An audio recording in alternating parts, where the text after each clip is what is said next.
What is death? Someone said that death is not the opposite of life, but a part of it. I suppose that's true, especially when concerning this story.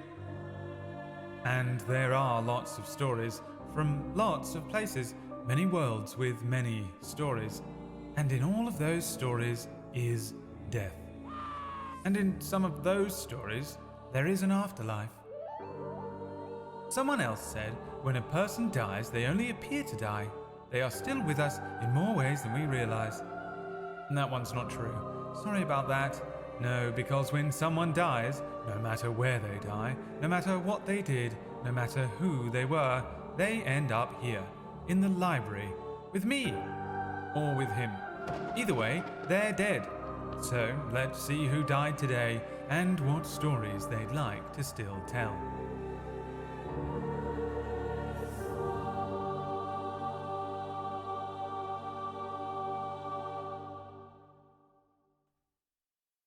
The two of you suddenly vanish from L's domain under your own power, under your own volition. Yes! I forgot! That's what we did! Suck it, L. A last moment of a sort of wide-eyed look from L, and a different sensation as you are transported away from L's domain. Not the sort of bubbly, bursting pop that you would get when you're transported by L, and not the kind of burst of flame and sulfur and smoke that you might get from Lionel. No scent of iron from Lionel, no scent of perfume from L, but a completely different sensation as, using your own innate abilities, you bring yourselves back to the quest set to you by Lionel. However, during this transportation, you experience a bad memory each. Candle, we'll start with you.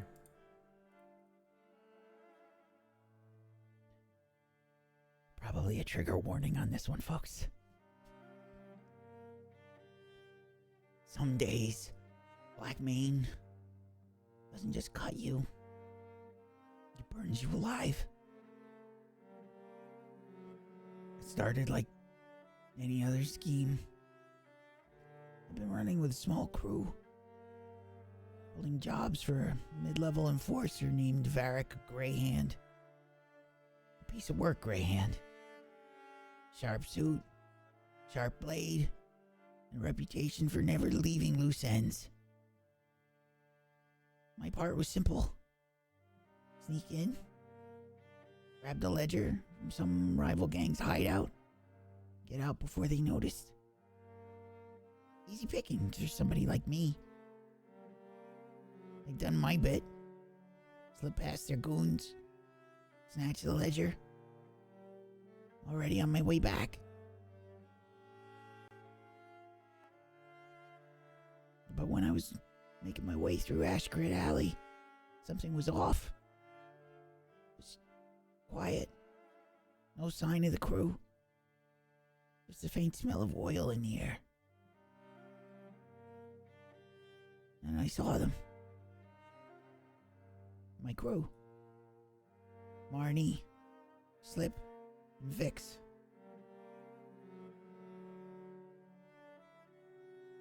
They were tied to posts like butchered meat. Their mouths gagged, their eyes wide and bleeding. Greyhand was there too, standing with a lit torch, flanked by his thugs. "Took you long enough, Candle," he said, voice cold as the grave. "Didn't think you'd actually make it back." "What the hell's this?" I asked. He held up the ledger. This is worthless. Turns out the rival gang had already moved their assets. I don't like wasted time, and I hate wasted effort. Loose ends, Candle.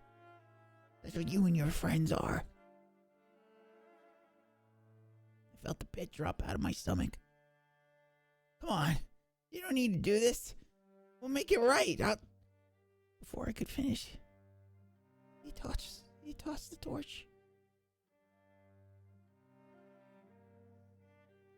The ally exploded into flame.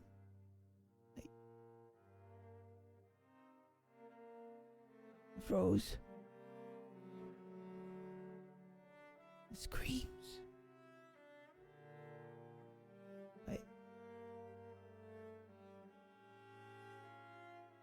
I can't work with anybody.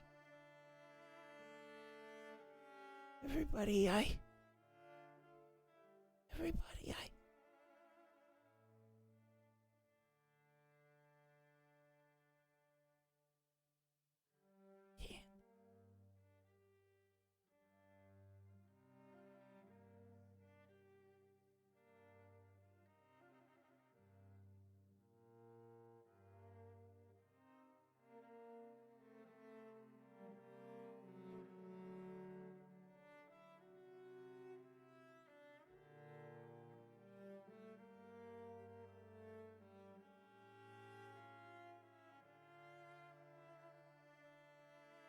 At the same time, Novara, you experience a terrible memory as well. How the hell am I supposed to follow that? But okay. That was incredible, Wick. The morning air carried a stillness that felt wrong. The jungle's usual harmony of chirps and rustles was muted, as if the world itself had taken a deep breath and held it, like it knew what it was coming. The scent of salt hung heavy, sharper than usual as I made my way down the narrow path to the shore. Something had called me there. Every day since she went missing, I walked that beach. But today, I knew before I got there. The restless weight of not knowing. When I stepped out onto the beach, the sunlight glanced off the waves, turning the ocean into a field of blinding silver, and for a moment it was beautiful. And then I saw her. At first, it didn't register. She was caught in the shallows where the tide had dragged her, her form tangled in seaweed and broken shells. Her fur, once sleek and dark like the night, was soaked and matted, her body unnaturally still. The waves moved her gently, almost tenderly, as if the ocean itself hadn't let her go. I stumbled forward, my breath caught somewhere between a gasp and a cry. The sand clung to my feet as I dropped to my knees beside her, the cold water lapping at my legs. Her eyes were closed, but her face. I could still see the fear etched into her features, the way her lips were drawn tight as if she'd tried to scream and hadn't been able to. A deep, jagged wound crossed her chest, cruel and final. I reached out, my claws trembling, brushing the seaweed away from her fur. "No," I think I whispered. Barely audible over the waves, I just kept repeating it. I lifted her from the water, cradling her against me, my fingers tracing the life that wasn't there anymore. Her body was cold, impossibly heavy, and the scent of the ocean mixed with the metallic tang of blood. The tide pulled back as if retreating in apology, but it was too late. I had already taken her, and now it had brought her back as if to mock me. I stayed there for what felt like hours, the world around me fading into a blur of sound and movement.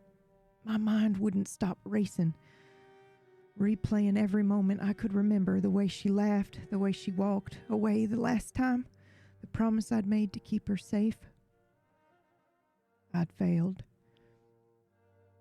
The jungle hadn't protected her, and neither had I. When I finally looked up, the sun had climbed so much higher, indifferent to the scene it illuminated. I laid her gently on the sand, soothing her fur the way I used to when she worried too much.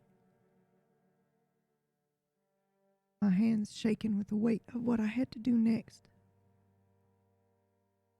She deserved more than this, more than being left to the tide's mercy. I stood, my legs weak beneath me, and I made another promise. The kind that burns in your chest and doesn't fade no matter how long it takes. I didn't know who had done this to her, but I knew one thing with absolute certainty. I would kill them.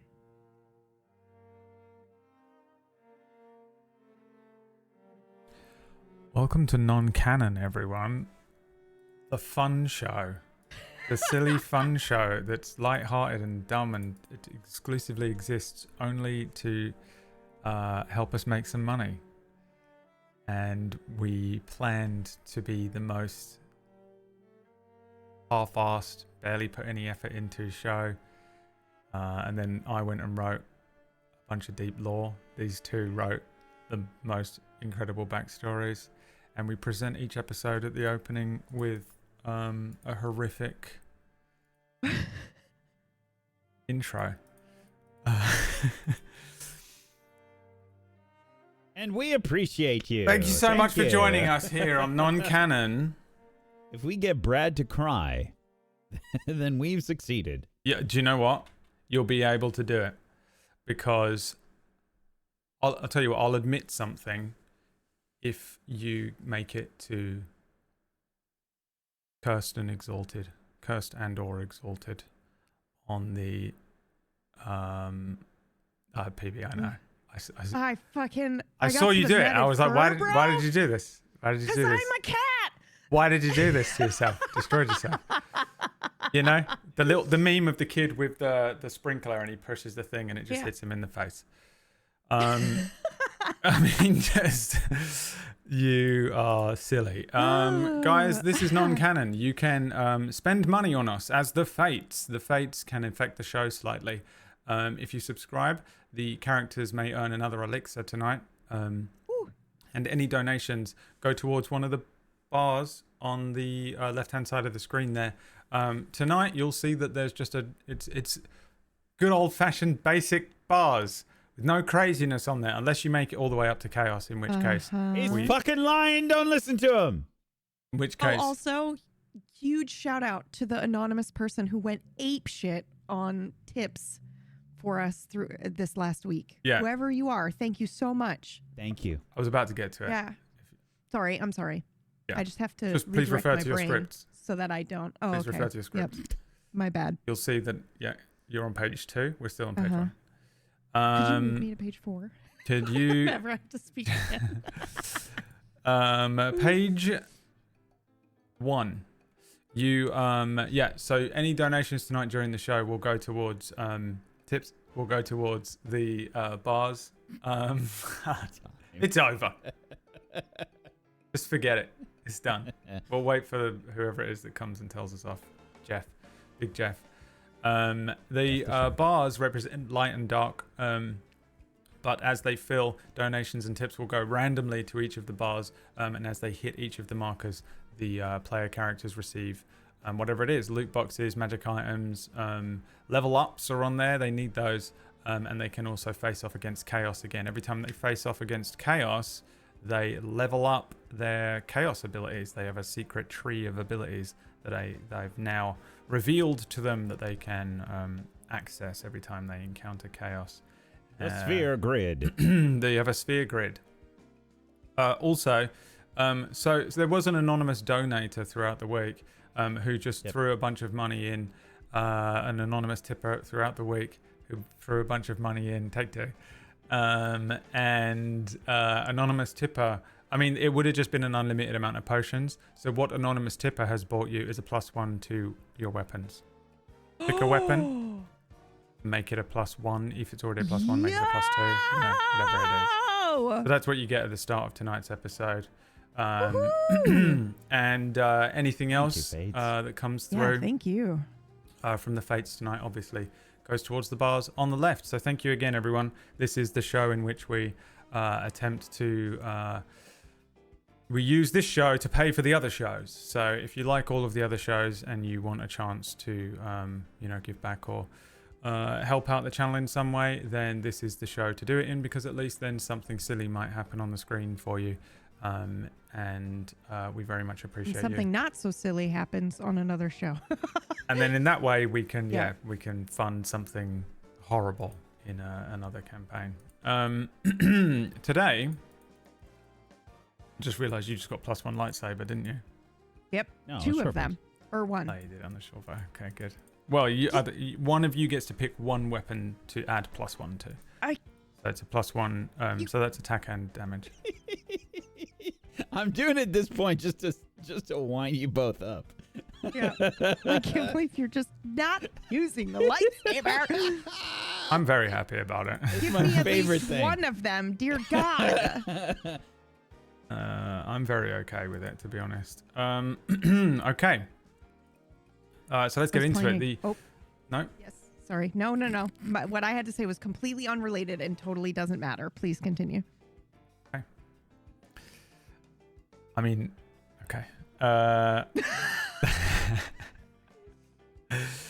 The characters last week, you were transported away from El's domain, and you are returning to the quest set to you by Lionel to attempt to sort of retell Candle's story.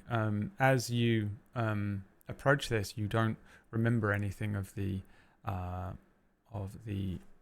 libraries or of the adventure outside of, for Candle, his actual experiences up to this evening in his canon life, and for Nivara, you have just a general sense that you've always lived in and around Blackmane in Talanis, and you have been working with Candle for some vague amount of time. Your brain just makes it make sense like a dream.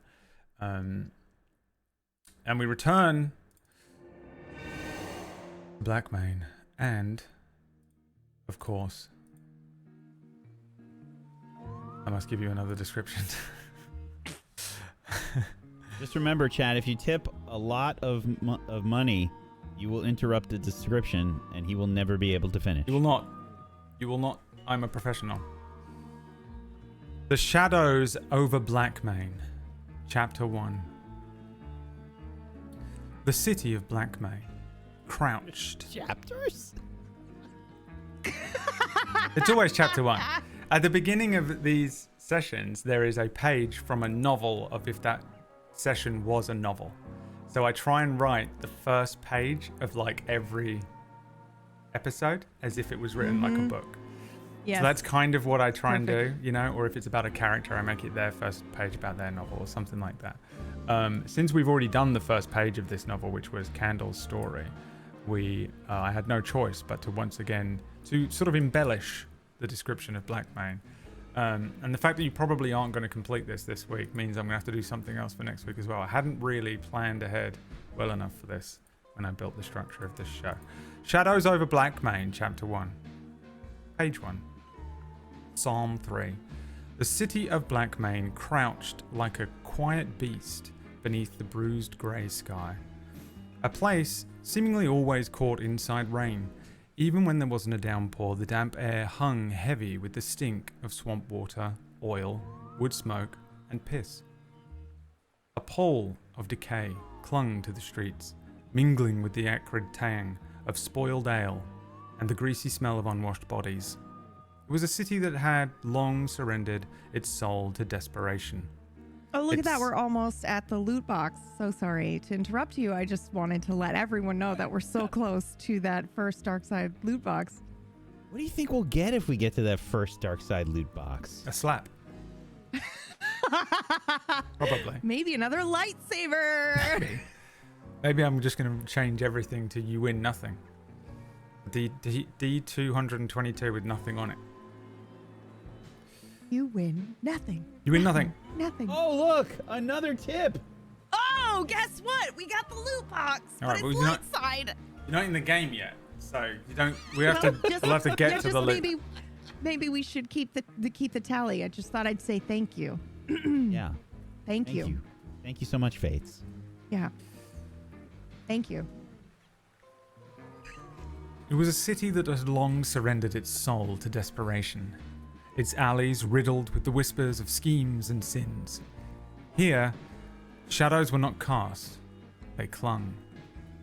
The narrow streets twisted and turned in a labyrinthine pattern, as if designed to confuse newcomers and trap them within. Cobblestones worn by smooth generations of shuffling. Fuck it. Damn it. Interrupted myself. Thanks for another tip, Fates. It's because I'm just sitting here anticipating you to interrupt me. You're tripping It's over killing me. your writing because you're worried that someone's going to interrupt you. You got this. Start over from the top. Made Why this. don't you? The narrow streets twisted and turned in labyrinthine patterns as if designed to confuse newcomers and trap them within. Cobblestones, worn smooth by generations of shuffling feet, shone slick with moisture, the gutters brimming with stagnant rainwater and refuse. The occasional torch or lantern sputtered weakly, their light barely cutting through the murk. More often than not, they would only serve to deepen the shadows that pooled in doorways and corners, revealing the leering grins of cutthroats and the wary glances of those who clutched at threadbare cloaks. Above it all loomed the decaying grandeur You're fine. Keep of going. Blackmane's once proud architecture. Narrow townhouses, leaning at precarious angles, crowded against one another like conspirators in a whispered conversation. Their cracked windows and sagging shutters, a city that had been forgotten by fortune, left to fester under the weight of its own corruption. The wealth that had once long before adorned these streets had since retreated behind iron gates. Oh, no!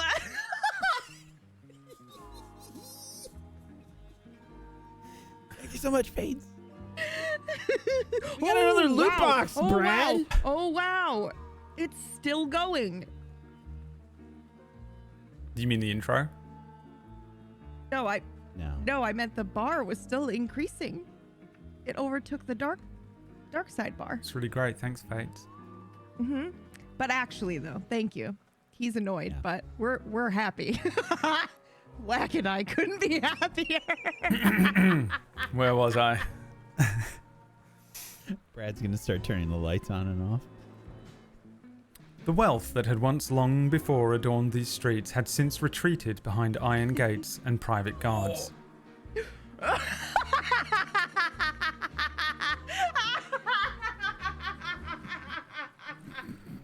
Got to the exact same word.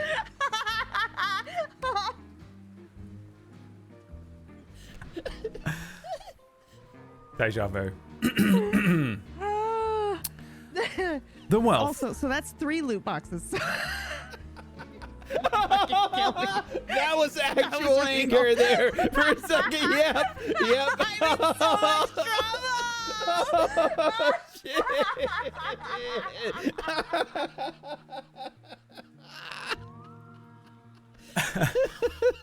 Oh.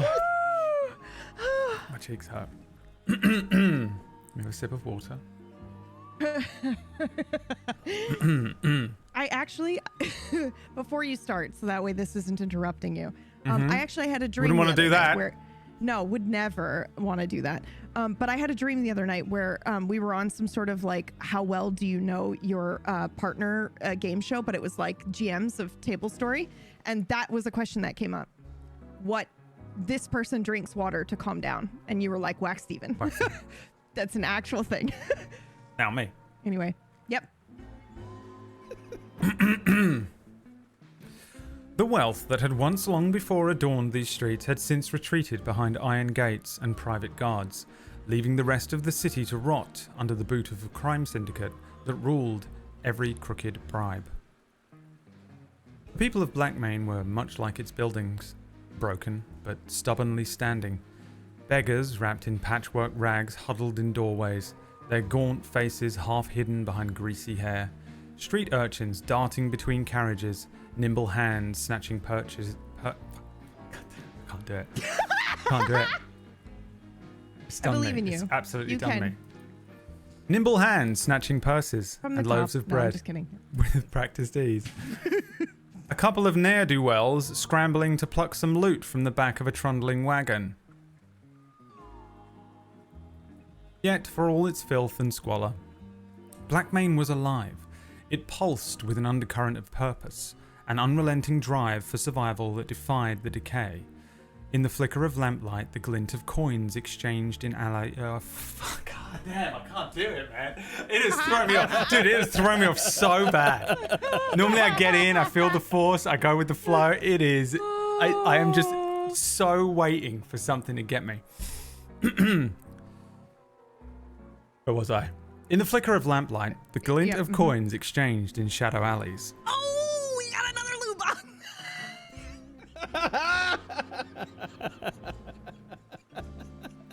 I literally should have waited at least 3 seconds, but I couldn't. This is weirdly so difficult to do. It's already like hard enough, right, to just read something once Oh, through. yeah. Absolutely. But my God, there's something about like knowing you're going to get like poked. In the flicker of lamplight, the glint of coins exchanged in shadowed alleys and the low murmur of hushed conversations, there was a raw, defiant energy. It was the kind of city where fortunes were made and lost in a single night, where secrets were traded like currency, and where danger lurked in every corner. What are you doing? Oh, I was just nothing. I can Nothing see at you all. out of the corner of my eye. Maybe that's why you're tripping up. Maybe you should just like focus on the words only. A cold wind swept through the streets, rattling loose shutters and carrying with it the faint sound of distant music, off-key and mournful, but unmistakably human. Somewhere in the labyrinth valleys, a dog barked, its growl fading into the general hum of the city's restless heartbeat. Blackmane did not sleep. It waited, coiled and tense, its eyes always watching from the shadows. Tonight, the fog was thicker than usual, clinging to the streets like a second skin. It softened the edges of the buildings, obscuring their details and making the city feel even more claustrophobic. Figures moved through the mist, their shapes distorted, their intentions unreadable. Somewhere, in the distance, a bell tolled. Its chime swallowed almost instantly by the oppressive haze. You could feel it in the air, an unspoken promise, perhaps a threat. Blackmane was not a place for the faint-hearted. It was a city that demanded something from everyone who entered its borders. Cunning, nimbleness, durability, or perhaps a willingness to embrace the shadows. Whatever the cost, Blackmane always took its due. Tonight, it was due to be Candle's turn to pay. You did it! Wait, no, I haven't, because we actually have to set the scene again. That was only chapter 1. You step into a city cloaked in a shroud of heavy fog, the chill biting at your skin. You are playing Gas a dangerous lamps game. flicker dimly, their light swallowed by the swirling mist. Cobblestone streets glisten with moisture, each footstep echoing softly in the gloom.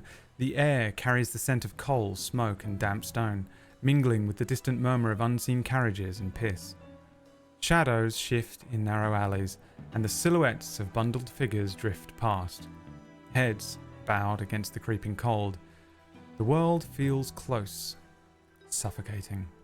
Every breath visible, every sound muffled by the ever-thickening fog. You did The it! two of you return to Blackmane. What are the odds you can remember what your quest even was? We were Very gonna break low. into somebody's house and steal something, right? Basics. Yep. I don't know if I can remember more than that. Neither could I this morning when I had to go over my notes. You met with, previously, and this was 2 weeks ago, for anyone who's just wandering in right now. You met on the road to Blackmane on the north side of the city, on the outskirts in the swamp. An individual You known think as... that's what people... you think that's what people? Do you think that's what people feel when they come into our streams and we're just talking and haven't started the game yet? And it takes like 30 goddamn minutes to even begin the game. Well, today, I mean, I expected you to fuck around. But yeah, maybe. Yeah, you met with Sly Ginny, who was a sort of wiry half-elf who set you to the task of sneaking into Renard Thorne's manor house. That he has an item, a trinket known as the Eye of Vizara, which is an ancient relic from Falarin, which is a continent a little further away to the west. I don't know my east and west. It takes me a while. I have to load. The only real thing that she gave you on this was that you would need to get there was a security system or something, and you needed to get a passcode from a night watchman. Yes, in the pub. Who is in a pub known as the Pelted Hare, which is not a reference to any other shows here on Tablestory. Then you stepped into a city cloaked in a shroud of heavy fog, with the chill biting at your skin, gas lamps flickering dimly in the swirling mist. And you found a bunch of stuff, got into a scrap with another gang who seemed to be aware of Candle and knew who he was. And after defeating them and sort of getting out of there, scarpering down another narrow road, you were whisked away by being discovered by Elle. Since you seem to be flying under the radar from Elle, you were brought into the events of last week, only now to be brought back here. As you land, after sort of teleporting into this place, the sounds of the bells tolling, you stumble immediately over several very small-looking boxes and chests, varying different shapes and sizes, as the two of you kind of reappear here suddenly. A dark sort of off-street, no one really moving up and down it, but a bunch of items scattered about on the floor, discarded boxes that look to be potentially filled with goodies. Let's see what you've earned from the 4 loot boxes you already have. Oh my god. All because they didn't want you to finish the intro. Incredible. Let's see. Let me roll one of how many these. grappling hooks we get today to replace the one that I lost. Well, I have one you can have. I'm never going to use it. Oh, why does this look Definitely different? need them today. You know, I could maybe trade you for a lightsaber Maybe. if you wanted. Maybe. In the first box is a signal whistle. And a drum. I will take the drum. Okay. Cannot wait to see how you use a signal whistle and a drum. A musician's box. In the second loot box, you find a chunk of meat. What meat is it, Ivara?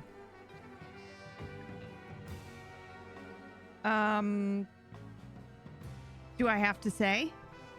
Well, it's written on a little tag Can I- on it. Yeah, it's. Oh, okay.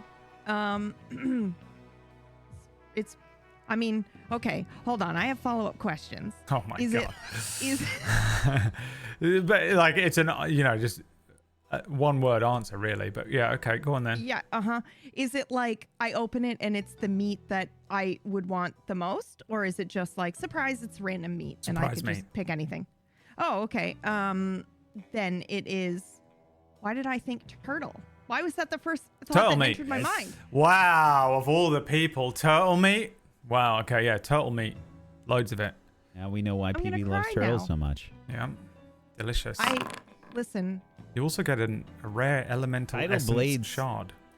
Tidal Blades takes on a whole new meaning. I cried when somebody carried a dead turtle in Wild RP. Whack. I have no idea why turtle came to mind there.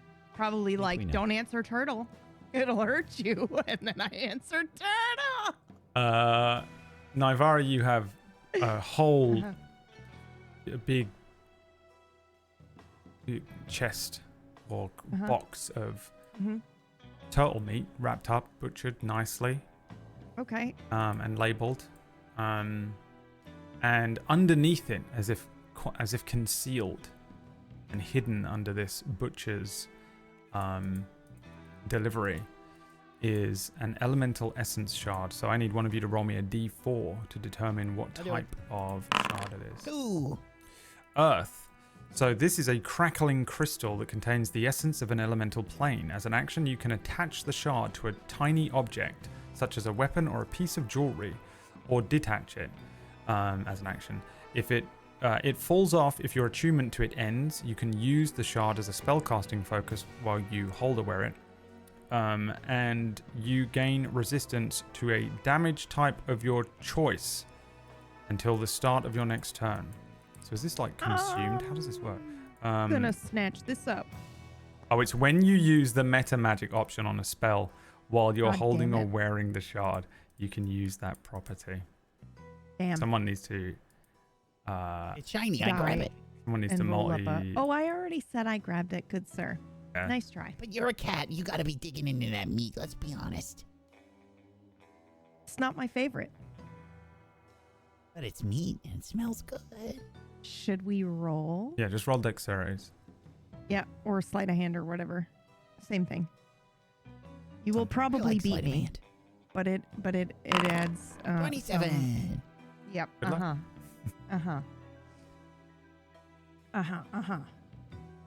Did you do sleight of hand?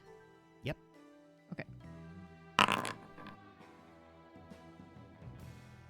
21. Respectable. Yep. But I've already got Valiant it. effort. It Yep. was genuinely a good effort from Nivara there, but the Earth Essence shard is snatched up, at least, by Candle. Ooh, look, meat. Yoink. Which one of you has the highest charisma score? I have a +1. I got 12.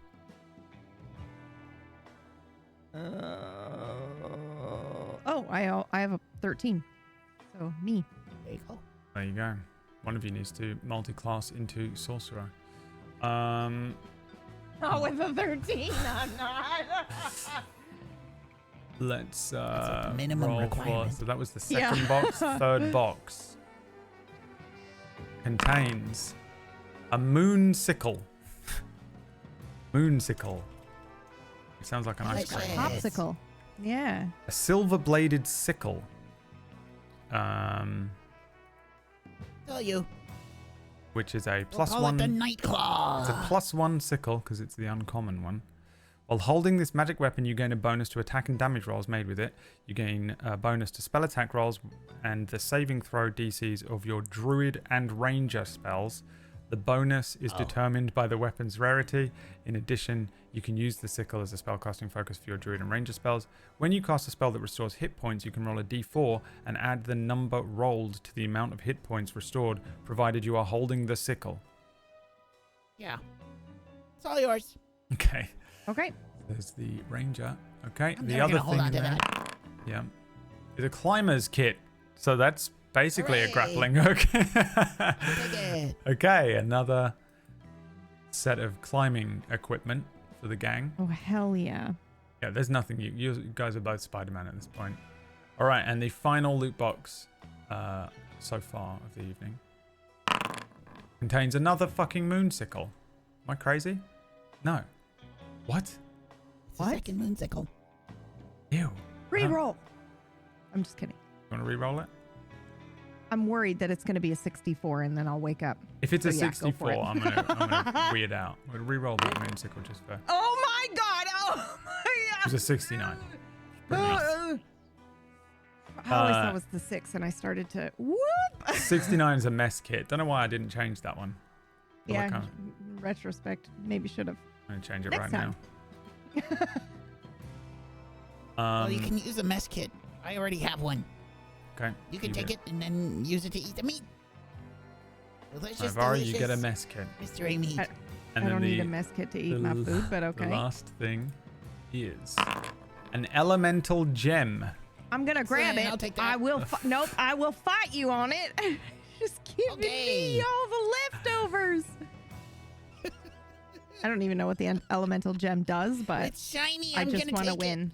Yeah, I'll fight you for it. I All guess right. we'll do another stupid sleight of hand that I'll lose, but I want to try to at least get some of this loot, please. it. Wow, look, a mess kit, Navarre. You don't have to eat with your claws anymore. Please roll a 2. God damn it. But an 8 was the second number. 28. 28 versus 11. Candle swipes the elemental gem up. Roll me a d4. Oh, wait, no. I think you just pick. No. Roll me a d4. 4. It's an emerald. This gem contains a mote of elemental energy. When you use an action to break the gem, an elemental is summoned as if you had cast the conjure elemental spell, and the gem's magic is lost. The type of gem determines the elemental summoned by the spell. An emerald will summon a water elemental. Hooray! Hooray! Okay. Pretty good. So I think we're done. The bars are not doing what they've done the last previous weeks. They're going up at really equal levels here. You're very close to being cursed, but you're also very close to being exalted. And I have a brand new table of exalted for you to roll Oh, on, yay. as well this week. So you collect all of these items, and yeah, you find yourselves, in this city cloaked in a shroud of heavy fog. The chill biting at your skin. Gas lamps flicker dimly, their light swallowed by the swirling mist. Cobblestone streets glisten with moisture, each footstep echoing softly into the gloom. The air carries the scent of coal, smoke, and damp stone, mingling with the distant murmur of unseen carriages and pierced. Shadows shift in narrow alleys, and the silhouettes of bundled figures drift past, heads bowed against the creeping cold. The world feels close, suffocating, every breath visible, every sound muffled by the ever-thickening fog. What do you do? I had to prove I could read after that. Yep, Dismal attempt earlier It on. was perfect. And yep, I've almost learned this off by heart by now, to be honest. I was going to say, you probably know it'll be in your dreams for the next 20 years. Yeah. Let's see. Where was that bar? Pelted hair, pelted hair. Roll me a history check. Let's see if you know.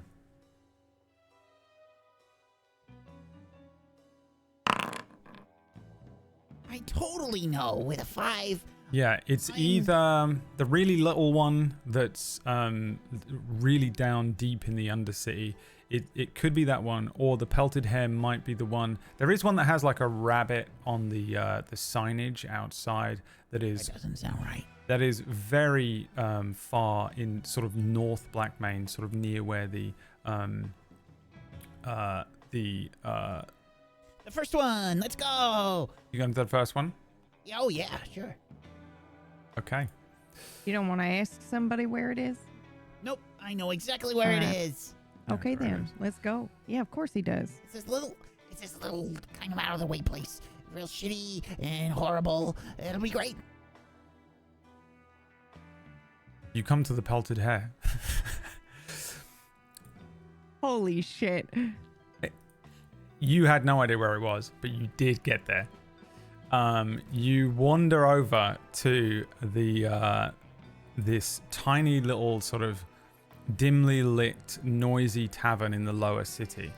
You almost walk past it at first. It's a small. Not only is it's not like a separate building. It's part of a terraced bunch of buildings, and it's just the lower floor of this thing. It has a very low ceiling as well. It's Ew. great for people who are small folk or gnomes, especially, might frequent this place. However, it is Difficult for me? What's going on? Cursed. Oh shit! It's not We're difficult cursed right for as you, we no. walk in It's the door. just you. The ceiling is like I'm Gandalf. 5'8", you know, 5'8". Okay, so In I'm height. like So, crouching. just you know, fit. anyone who's like just sort of average height or under, like orcish, would have to duck down a little bit just to get their head down in. If you're, you know, of average height, which is 6 foot, like myself, then you would have trouble. But I don't know how tall Nivara is. Yeah, I imagine her to be average height or your height. My height, Yeah. So she's gonna be like. which is 6 foot. I think tabaxis are pretty short usually. Maybe in Talanis, Yeah. but maybe in. Well, that's what Navarra is from. Correct. That's where she's from. Oh right. Then I'm an abnormal looking one, I guess. Yeah. Let me, as you step in to the pub, roll a curse. Well, you like to roll your own. Do you want to roll a D100 and I'll find it All right, every time I go to roll it? 47. 47. 33. Okay. It's so much harder to do this way because I have to. We've each rolled our ages. Yep. 47. All of Candle's armor and clothing teleport off of their body.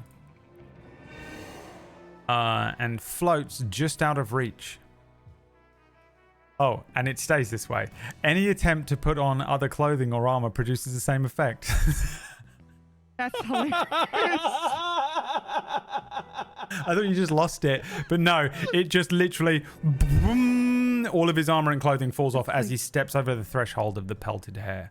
Okay. As this happens, because I don't think you've seen, like, I don't think I've bathed or anything nearby while you've been there. I've got a lot of scars all over. Like, I have them on my cheeks and I've got them like all over my body too. Made of All different scars. kinds. This one at the exact same time, Nivara, you 33's got to be something crazy, right? experience the curse of popularity. In a populated area, which is this No. pub, No. with non-hostile Please don't do this NPCs, everyone knows who you are and will not leave you alone. Oh no. Okay. Amazing. You can roll Okay. a charisma check or a charisma save, and the DC is going to be 12. If failed, you are viewed in an unfavorable light. If passed, you are viewed in a favorable one. So actually, Oh, we'll make it 10. God. We'll make it 10. So Okay. yeah, under a 10, 10 and under. Roll me that now. A charisma Okay. check. Just- Okay. Ah! You guys step into this simple looking tavern. Again, very low ceiling. I think as we see you step into this place, Candle just kind of wanders in. Immediately, all of his clothing bursts off of his body. And it's seeing this. There's a bunch of people Candle? just start cracking up, laughing. Way, you know, that kind of like uproar. It's a very like, it's not a bustling place exactly. That's minor but there's illusion. quite a few people. Yeah, what are you minor illusioning a sensor bar? Yeah. I'm gonna minor illusion. I'm just gonna make it look like I'm wearing clothes. Yeah. The same exact clothes. Yeah, they're also floating around Joke's you at on the same you. time. Yeah. Uh, Check this out. I just learned this by the docks. Bunch of dirty bastards down here. As Nivara steps in, sort of ducking down, there's a wooden beam above you that's sort of sagging with age, you know, that you have to dip underneath. Yeah. You get that scent of like stale beer and just like unwashed bodies just sort of instantly. There's a half-orc Thank you. bard in the corner strumming a tune that is jovial, but you immediately get the sense that this place is not really a jovial pub. This is a bit of more of a sullen lower city atmosphere, but it's being uplifted slightly by the the music, instantly, there's a table next to you of brutish-looking human men and one lizard folk, who each turn to you, and the first man says, "Wait, ain't you? I think I know you from somewhere." Another one stands up and says, "Yes, you. What was it you called me when you last saw me? What did you call me? Big nose or something like that, wasn't it?" The lizard stands up and just says, putting a hand to a short Straight out sword. of Star Wars. I shoot first. No, I'm just kidding. I run my tongue over my teeth and show my fang, because I was assuming that they were going to assume I was this fang person. But, and then I say, Candle, it's probably best if I wait outside. No, roll with it. Roll with it. What do you mean? We're clearly going to get into a fight. Are you sure? Fang, don't you worry. It'll be fine. Ew, don't do that. Like I need some sort of... Okay, fine. Yeah, that was me.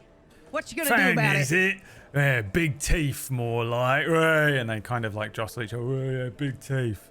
And All the ugly more too. to eat you with, my darling. Oh, what are you going to eat me with, your little teeth? Your tiny little teeth. Whoa, tiny teeth, they call her. Hey, you know what?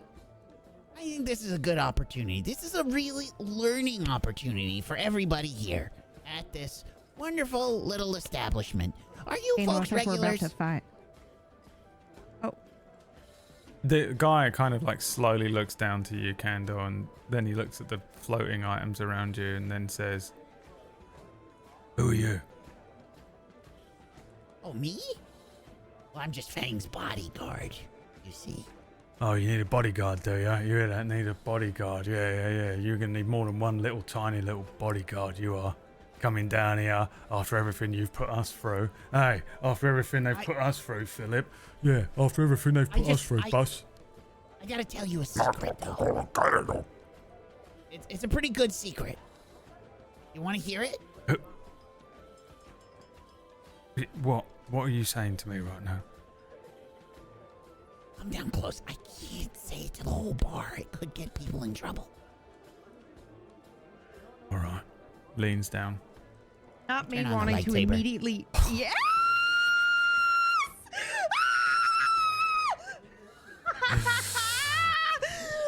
Yeah. Can we have the sound effect? Do you have the sound? It goes through this guy's head. The music stops instantly, and everyone's like, and then it carries on. The body falls to the ground, rolling over. The lizard folk kind of like brandishes half of his sword, and then looks at the weapon that you have, looks at the others. The guy that was referenced as Philip says, all right, look. Pretty good secret, huh? Yeah, what is that, by the way? That's the secret. You want to find out? Nope. They turn away from you. Hey, I think there's some empty chairs over there. Okay. Well You done, I guess. Take a couple wait, of is steps. this the... Yeah.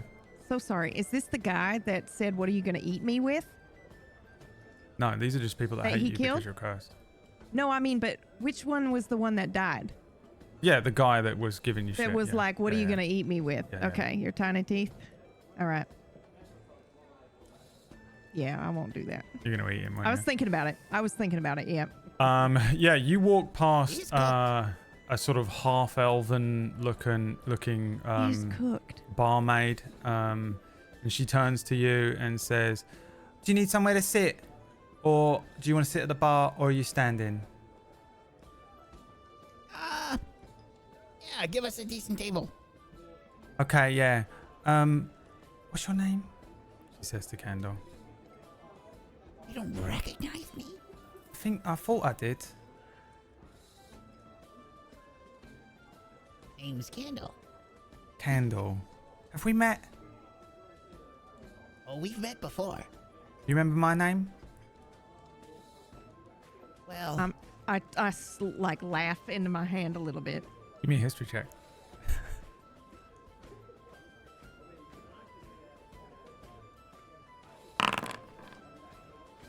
22. Yeah, you've met her before. This is Miriel.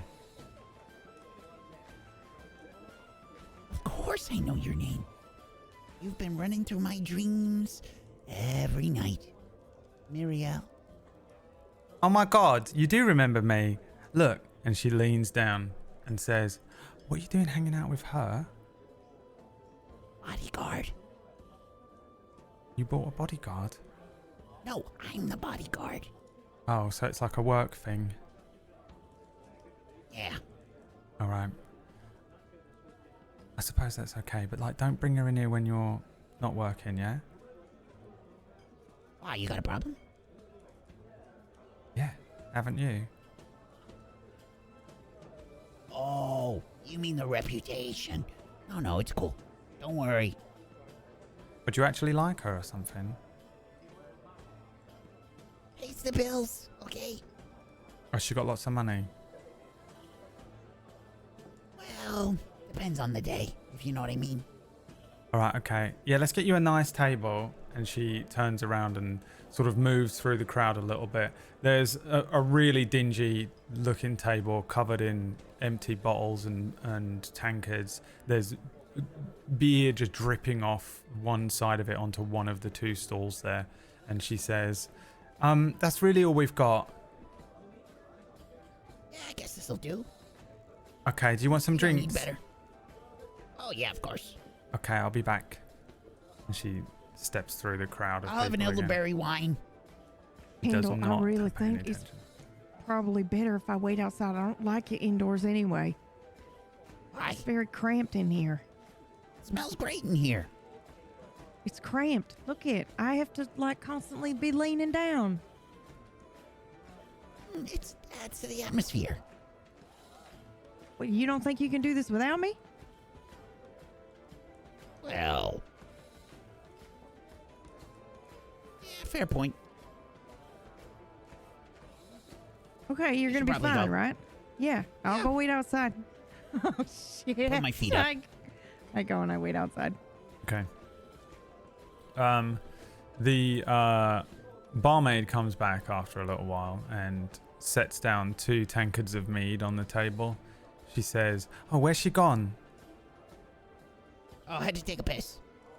Oh, okay. Yeah, I don't know what you're doing hanging out with her. Like I said, money. Who cares? Gold is gold. I suppose so. Well, it was nice seeing you. Let me know if you need more drinks. Sure. Probably will. Hey, do me a favor. Yeah? I'm supposed to meet with somebody. Well, kind of a guard type. Okay. You seen anybody like that in here? Guards? Yeah, there's loads of them. Town guard, personal guards, bodyguards like you. I'm trying so hard to remember the guard's name right now. It was Brannock Steele And they were guard for whom? for Renard Thorne. Renard Thorne. Yeah. You know that guy, Thorne? Sort of the noble Thorne. type? Um. One of their guards. He's yeah. He comes in here a lot actually. A human guy, Sure, that's him. kind of big, gruff looking. Sure. Yeah, I think he might be in here somewhere. I'll walk around a bit and see if I can find him. Do you want me to send him to you, or do you want me to just tell you that he's in here? Oh, no, just let me know where they are. Okay. That's great. Thanks, Muriel. Wait, you ain't gonna kill him, are ya? Probably not. All right, we've got a 1-kill rule. Okay. I Then- won't do it in here if it happens. She like wanders off a little bit. Okay. Let me roll a dice for myself. Outside.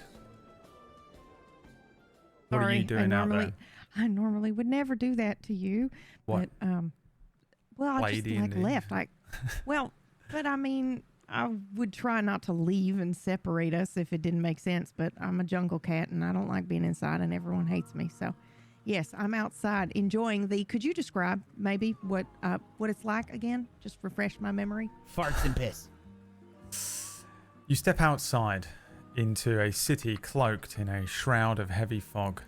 The chill biting at your skin. Oh, I'm so sorry. We're exalted now. Cool. Roll me a d20 each.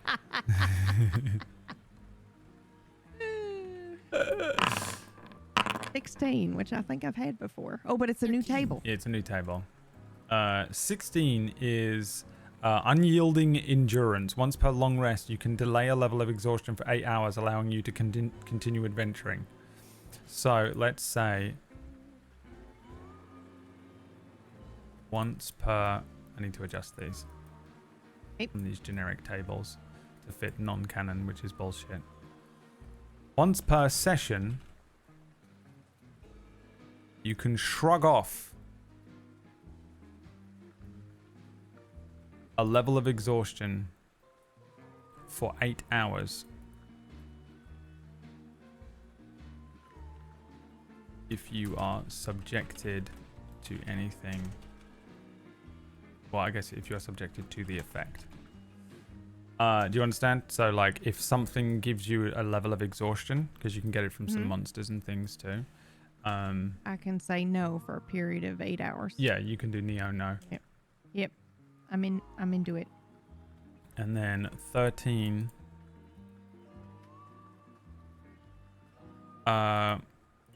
Starry inspiration. While resting beneath the open sky, you can gain an inspiration point. What? Oh, we do that so often. Short resting. Excellent. You or an Activates. ally can gain an inspiration point. Oh. So you can give it. Fantastic. Well, I mean, you can Guess hand what them back I'm and doing forth right anyway. now? Well, as in, you can choose which one of you gets it. But I still have to be the one that's doing the resting. You have to do the rest, but either of you can have the point. Yeah. Okay. I didn't get time to fine tune them yet, so we're going to do them on the fly, and I'm good at doing that, thank God. You step outside. Yes. Into a city cloaked in a shroud of heavy Yes. fog. Mm-hmm. And yeah, what are you doing? What are you looking for? Are you just leaning against the doorway, or are you going somewhere specific? Yeah, I think I'm just leaning up against the doorway and kind of maybe giving people the stink eye as they walk in. I don't know, trying to just relax, pay attention to people coming in and leaving. Yeah. There is a group of like teenagers that are skulking by. They have their cloaks up. A sort of light drizzle of rain coming down. As they go past you, you see them look at you, and then they sort of snigger and laugh, and then they look back at you. One of them kind of spits on the ground, and then they creep off and skulk away. Do I know why they hate me? Or is Roll me is that an part of the Arcana curse? Or? check. Okay. This story that has unfolded. Fuck me. 6. Dear God. Crap. Yeah, no, I don't think you're aware that you're cursed by fate right now, or the fates. Oh, okay. All right. There's another. There's a guard. A sort of, and the guards, the sort of watchmen that are officially part of the city here, wear these kind of long, very very dark blue, navy blue cloaks, and these strange kind of round hats that sit almost awkwardly on the top of their heads, but sit very tall, as if they were trying to embellish themselves in a taller way. One of them walks past you, hand on hip. Each of these guards has a short sword and a sort of a nightstick, like a club. And as he walks past you, he says, "Hello, hello, hello. What have we got here then?" Just waiting for a friend. Who are He's you a little waiting cramped for? in there. My friend, Candle. He's inside there Candle. getting a He's getting a drink, but it's a little bit cramped in there for me, so I'm waiting out here. Candle wouldn't happen to be a little gnome. Son of a bitch. Why, yes, in fact, he is. Candle, believe we've got a warrant out for his arrest. Are you sure? And then Absolutely. I'm going to I'm going to try to intimidate him. Okay. Roll And me an hopefully... intimidation check. Oh my god. May I lobby advantage because of my curse right now? I'm gonna say no because the Okay, curse I makes trust him that hate the you. curse is something else. Yeah, okay. 18. 18. He sort of looks you up and down and says, "Well, what's your name?" They call me Fang, and I will flash one of my teeth. And And very smile. creative.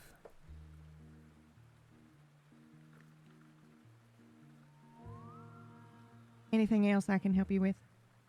What's your name, by the way? Well, you can call me Deputy Blake Lyon. Deputy Lion. Nice to meet you. Is there anything else I can help you with, Deputy? Not right now, but if I bump into you again, maybe. Do let me know. I'd love to help. He has like a big, round, red nose. And he kind of Biggs. Final Fantasy 9. nods his head at you a little bit and takes a few steps away, gives you another kind of curt look, and then walks off again into the night. Inside,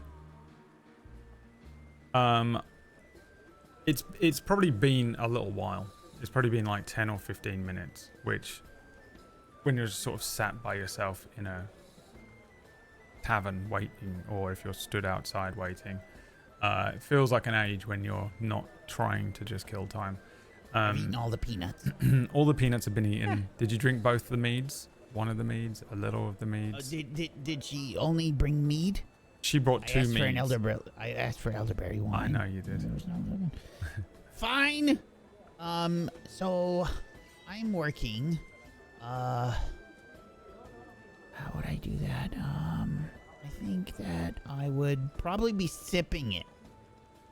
I'd probably be sipping my first mead because I also have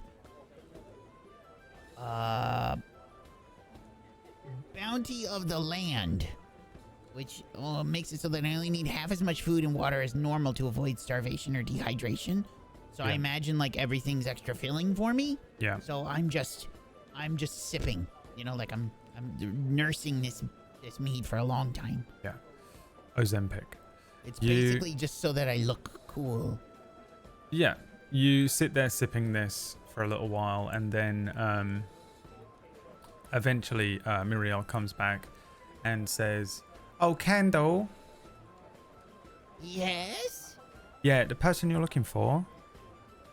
He is playing cards in the back, but it's sort of an invite thing." Thank you for the invitation. I hop out of the chair, start walking over. All right, I'll see you later. Okay, you're just heading to the back of the place. Do you know Yeah, where the absolutely. secret card room is? Of course I do. All right, roll me a history check.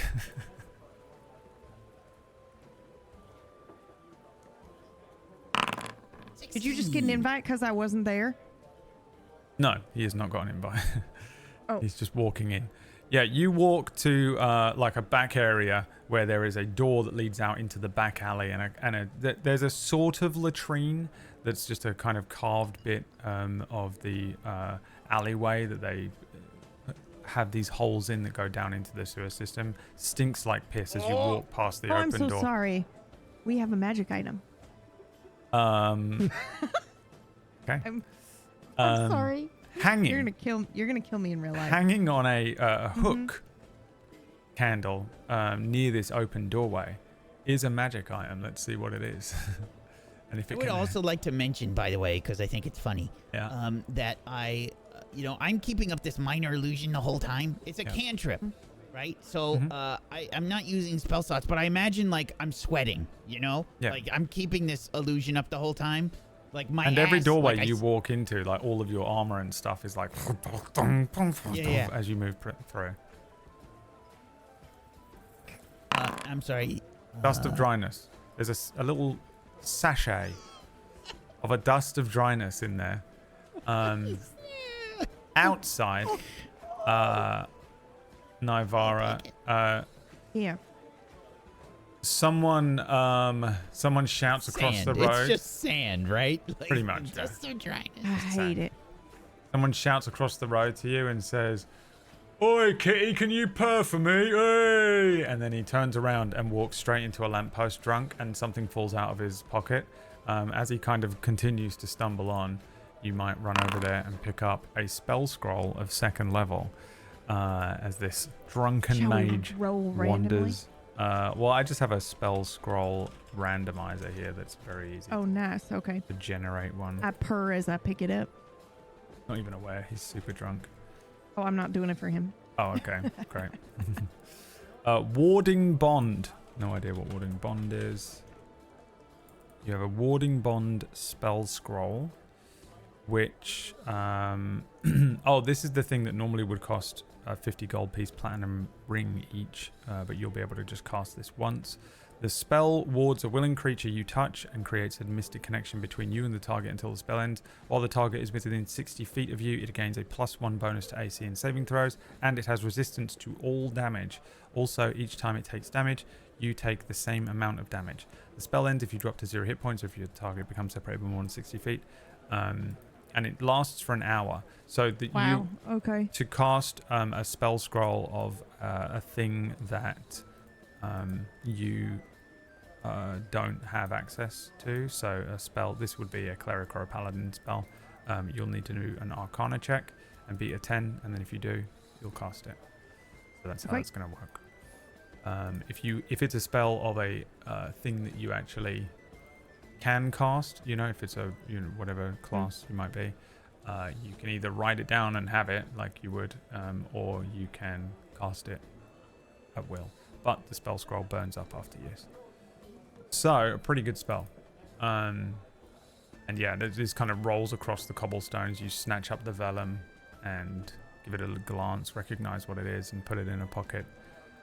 As we return to see Candle probably grab a bunch of sand in a little sack of sand. You open one door, and it's clearly just a room that is filled with like really generic looking produce, like what they might be using to cook with. You can see that there's just seasonings and dried nuts and meats in there. Then you open another door and you see 5 people sitting in there around a table, dimly lit by an oil lamp, playing with a bunch of cards. And the cards in Talanis were special, if memory serves. Oh shit! Whoa! So, if you'd like to inform us all. Christ.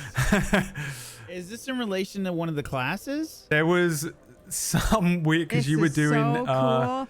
you were doing the touch of class classes, right? Morris. Yeah. Morris did the special classes. So yeah. there was the card casting stuff, right? But I can't remember really It was any more tarot. detail. It than was that. there were It was just tarot all tarot cards cards. that and they it was a class. They had Morris released a supplement for D&D. Yeah. That was The extra vaguest classes. of memories. And Mac McQuanis was played the card caster. Yeah. Yeah. So whatever description is in Seventh Eon for those cards are what you see in front of you. These kind of strange looking, probably larger than our usual playing cards. They're probably a bit bigger. And each person sat around the table has their own different packs of cards, so they might all look different to differentiate whose is what.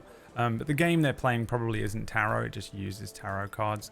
You see someone place a card down and shout, "There we go. The Hermit. I've won. I'll take it all." Another person says, No, I don't think you will.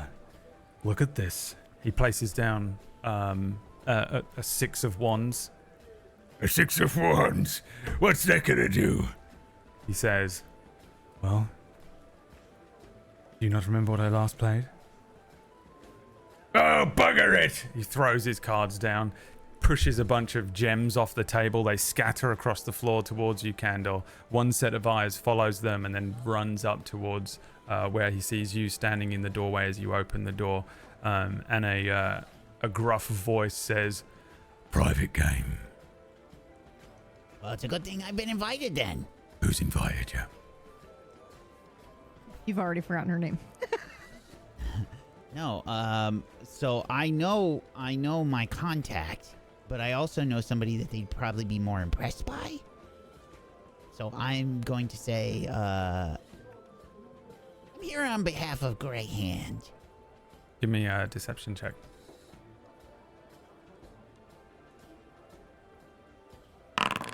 27. A couple That's of natural the 20, by the way. a couple of the people around the table kind of like look awkwardly about the table, and the sort of gruff gentleman says, Well, the captain was just leaving, weren't you? There's a just straight up pirate sat at the table with a peg leg that awkwardly stands up and says, I'll be leaving. I gotta be at the port by morning. But I tell you what, if I catch any one of you slithering little lubberlucks again, you'll have the captain to deal with. a few of them, yeah, go on, off you go. The gruff, sort of relatively muscular looking individual has a set of very piercing eyes. They don't really he doesn't take them off of Candle during this entire thing.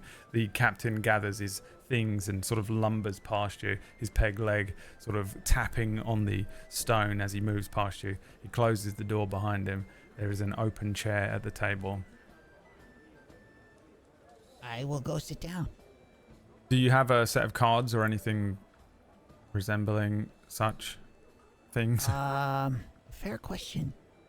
Let's find out.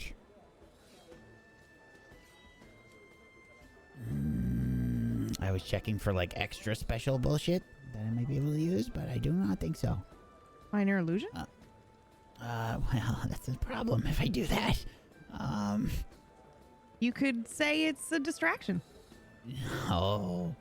It's a tactic I use. No, so I say, oh, bugger me, I forgot my cards. And as the pirate's leaving, I'm gonna swipe his cards. Give me a sleight of hand check. Holy shit. 29. You have him. That's another natural 20. You absolutely have him. You have him, and also roll me, I guess, like a D50. Okay. I love it so much. 11. You also get 11 gold out of that guy's pocket. Nice. I say, oh, bugger me, I forgot my cards. And I just reach with my hand and sort of like, just reach right into his pocket as he's going past. Oh, I found them. Here they are. The sort of muscular-looking gruff human is just watching you the entire time. There's a couple of other people around the table. One person is a very quiet-looking woman with a wide-brimmed hat that comes down low over her eyes. She's wearing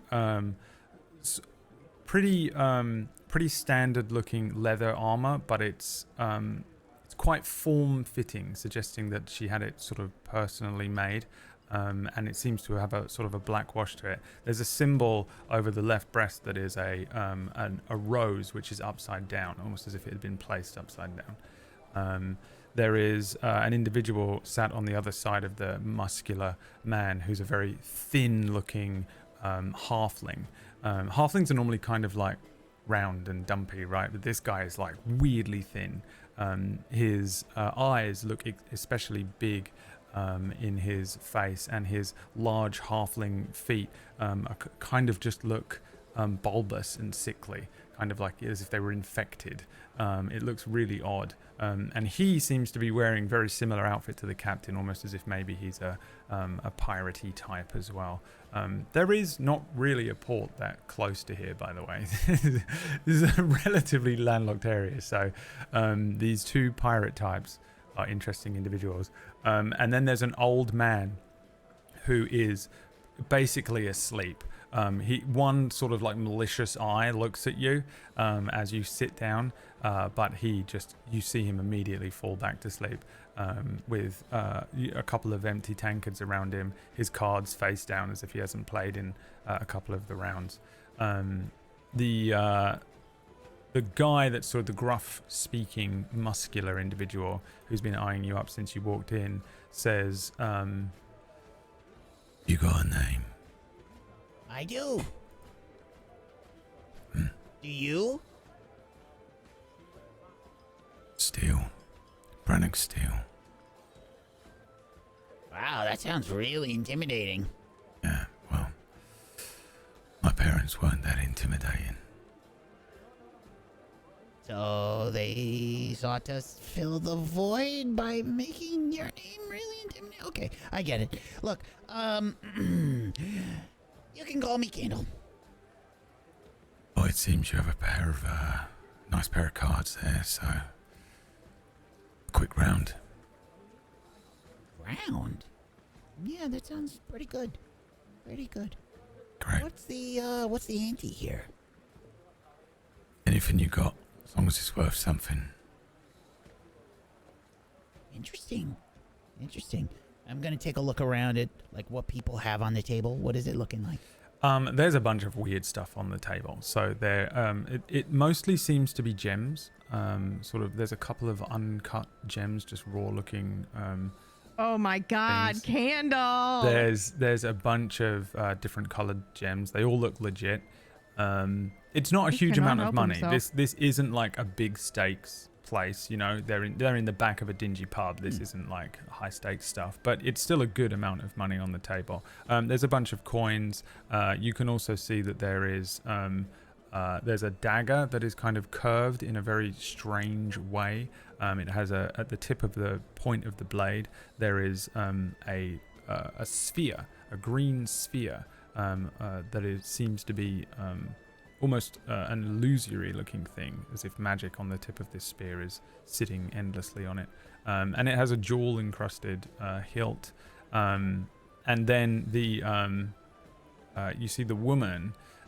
She pulls a small book out and places it onto the desk. It's a very small looking black book, which is bound, and she pushes it forward and she says, "Book of Shadows from me." Interesting. Very interesting. Holy shit, dude. I am looking because I've got some clever shit that I'm about to try. Okay.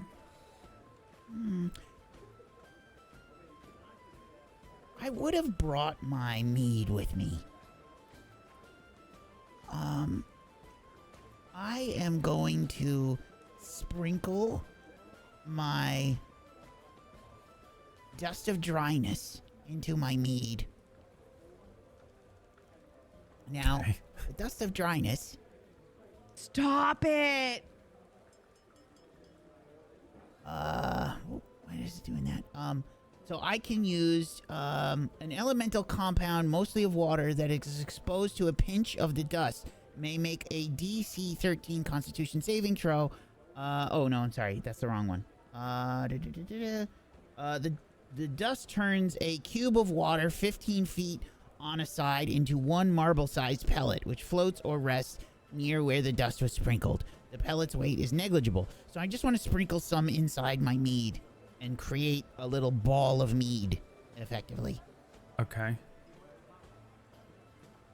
So I'm gonna do that. Yeah. Pretend like I'm like I'm taking a drink, but I'm gonna drop the ball like into my hand, like just kind of like have it fall down into my hand.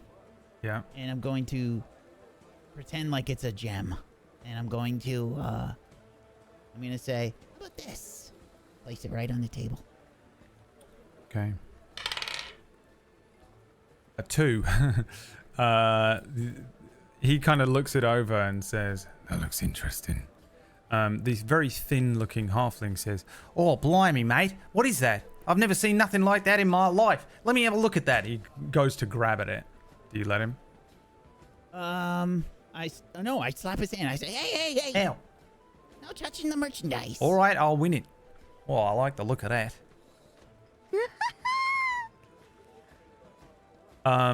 Okay. The little halfling places a little sack of coins on the table, and the gruff-looking individual places a handful of very small-looking kind of they might be diamonds. Just places them on top of the pot, and the three of them just start pulling out cards. You see them shuffling their decks, and then they place their decks face down on the table. They look at you. Do you just mimic them, or do you do anything else? Absolutely, I do the same shit. Give me a history check.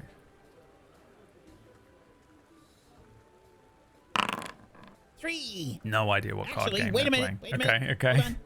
I have some bullshit. Okay.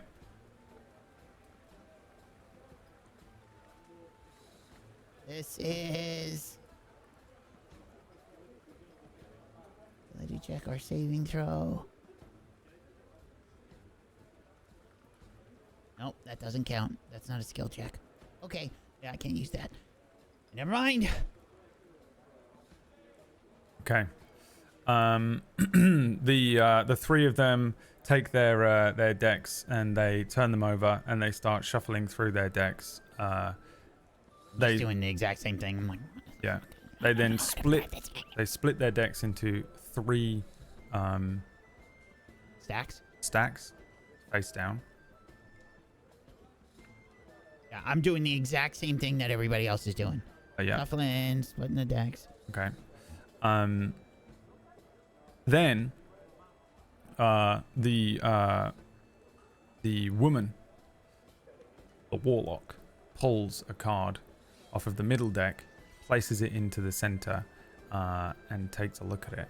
And I guess I need to pull up my table, my tarot table here again, so I know what we're doing every time. So this is a D22. A 16. It's the tower. She places the tower down and pushes it forward. The sort of gruff-looking individual does the same I can turn thing. one of these cards to stone, so says Balatro. And places the emperor. Why would you do that to me? Sorry. Now she's got to leave. I have to go. I've got something to do. And then the halfling pulls the moon. You can roll me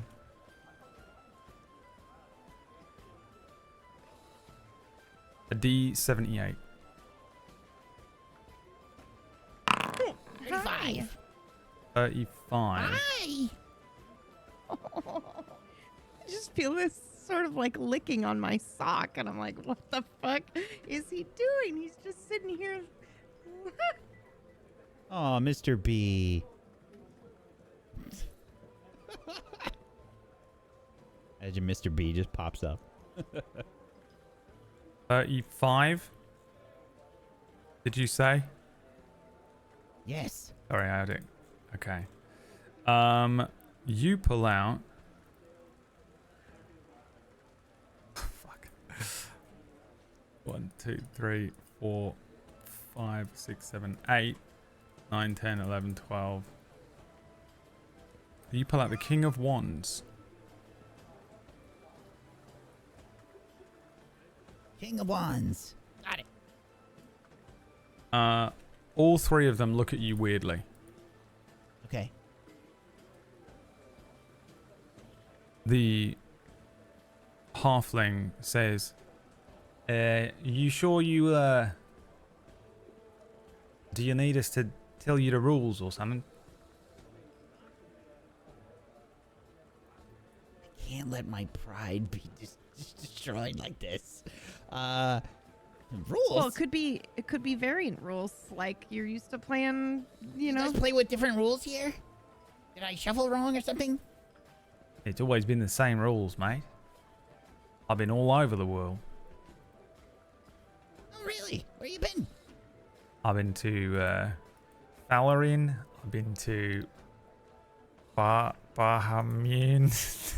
I've been to. Wack, you're such a dick. I've been all around, mate. I've been to everywhere. Well, Let me pull up my little map. clearly not everywhere. If you've Then never I've seen been one to of everywhere. these. You're not even in the scene. I know. You're outside being accosted You're by right. varying people. Doesn't really All right. sound like you've been around the world. You know, who is this guy? How did this person get invited? If this was 2 weeks ago, mate, I'd have had you up dead to rights. I'd have had you. I learned so much about it, but it's been 2 weeks. I've been to Ithasar. I've been to Surthu. I've been to Surathel. I've been to Valamrond. Oh, I've been all around me, mate. I've seen the fucking Red Sands. I've been to the Bay of Fagine. I've been to the Crown Peaks and the Daggotooth Strait, mate. I've been all over the fucking of Talanis. I've just had a few, all right? And everywhere I've been, there's never That was been so good. a fucking variant rule on the game. Three of them give you a weird look. Again. I want to sort of look around and see if I can tell what I've done wrong. Yeah, give me an insight check.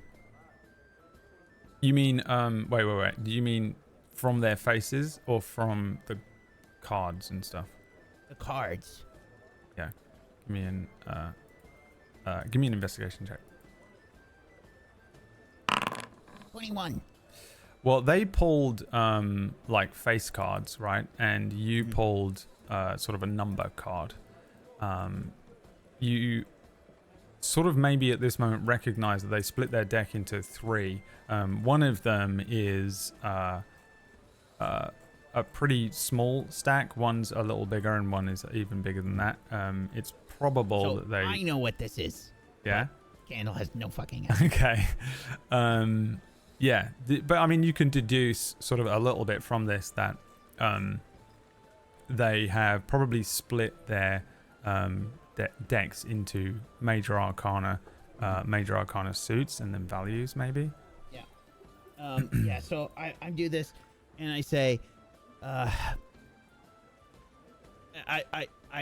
motion to the floating clothes and armor around me, and I say, I'm sorry, I'm a little drunk. That's kind of why my magic's going a little crazy here. Sorry. Let me redo this. Okay, yeah. And I'm going to start to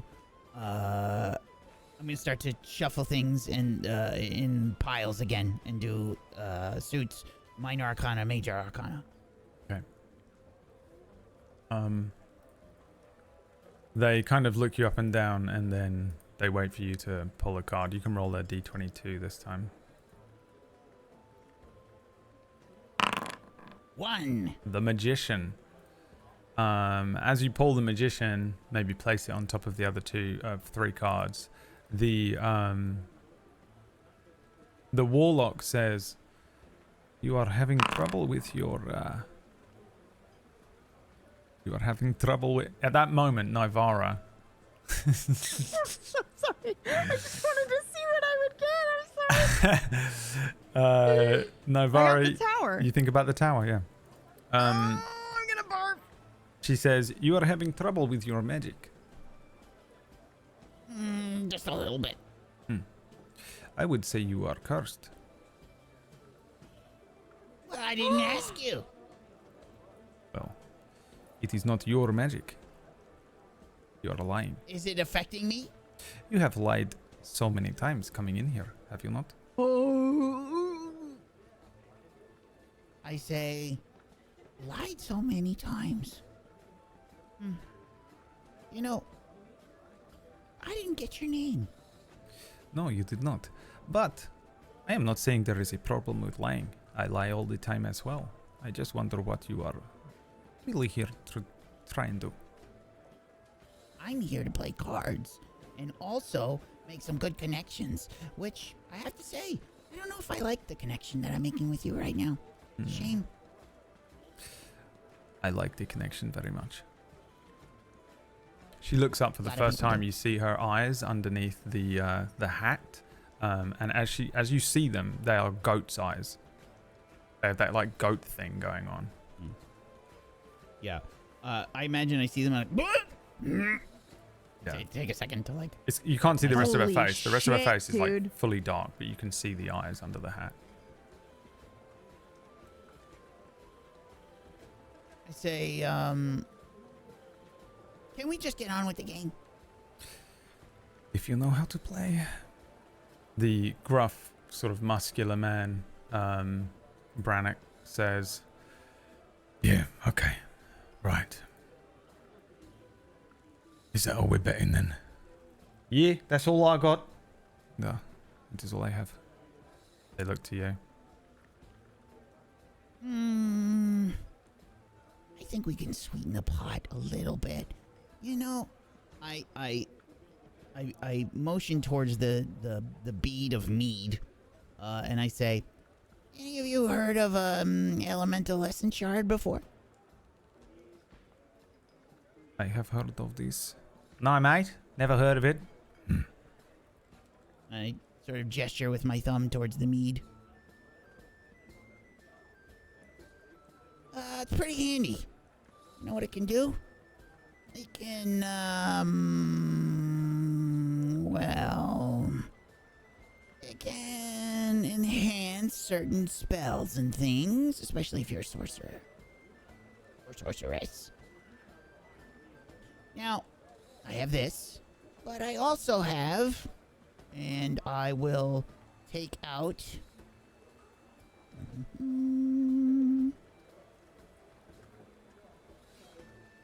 I will take out a tier of Geoloon. What? What? Yeah. You better fucking win this, Candle. You put it on the table. Oh Yeah, my absolutely. fucking god. The two sort of men look at this oddly. The warlock says, "Do you mind if I cast a small spell to identify what this might be?" I point towards the tier. yeah, I will say, Don't want the magics to get conflicted, and I move the bead of mead to the side. I have never seen anything like this before. Oh, I assure you, it's very special.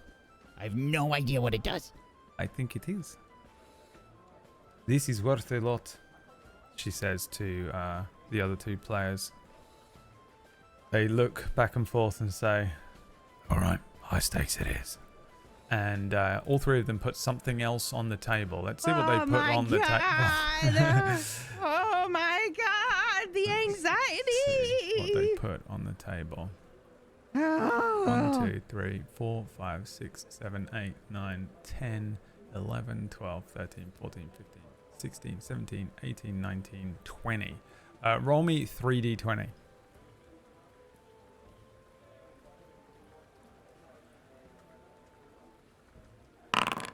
33. Sorry, 3d20s. Sorry. Yeah, 18, 7, and 8. 18, 7, and 8. Okay. 1, 2, 3, 4, 5, I said 6. 33 because I knew PB would freak out. Yeah, the halfling pulls out an enemy skill materia and places this yellow orb on the table and says, well, it's the only thing I've got worth anything, and it's special. Holy shit. He pushes it into the middle and says, I was hoping that we'd get a bit further into the night before we pulled this round. Nobody got time for that shit. What was the next thing? It was a 7. 7 and then an 8. 1, 2, 3, 4, 5, 6, 7. Then an 8. Mm-hmm. The Brannock Steel, is that his fucking name? Pulls out pulls out a HP up materia and says, Oh. Well. Look at that. Snap. Just like last Friday. pushes it onto the table. Oh, are you copying me now, right? You know, where did you even get that? I'm the only one who's got access to these things. Well, you were very drunk. The Warlock, what was the last number? Whoa. What information did we just learn, chat? Holy shit. Sorry, you said 8? Yeah. This is fucking weird.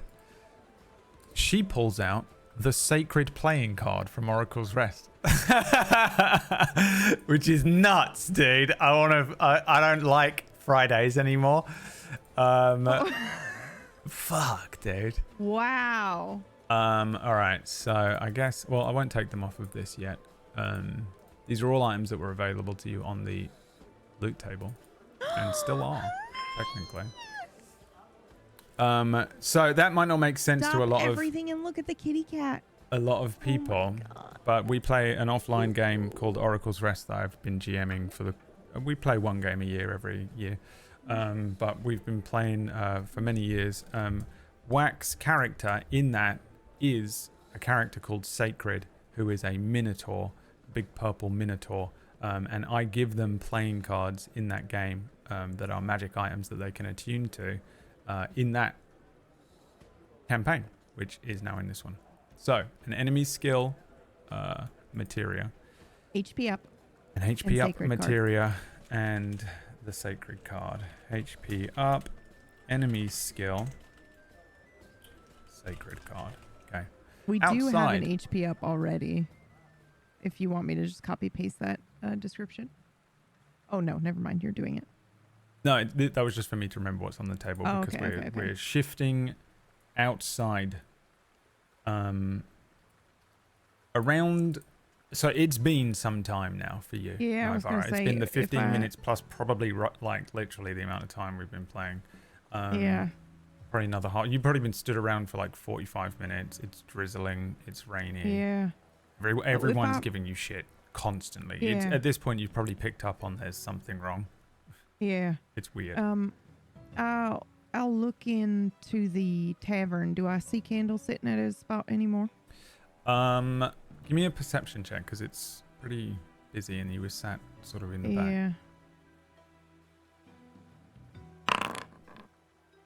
17. You sit and watch for a moment and you wait for a break in the people. Eventually, there is one that allows you to see that there's no candle at the table. Oh boy. Okay. Do I see the waitress? Yeah, she's moving around constantly. She's like one of those Coyote Ugly type waitresses, by the way. Yeah. Like, that's exactly what she looks like, but a half elf.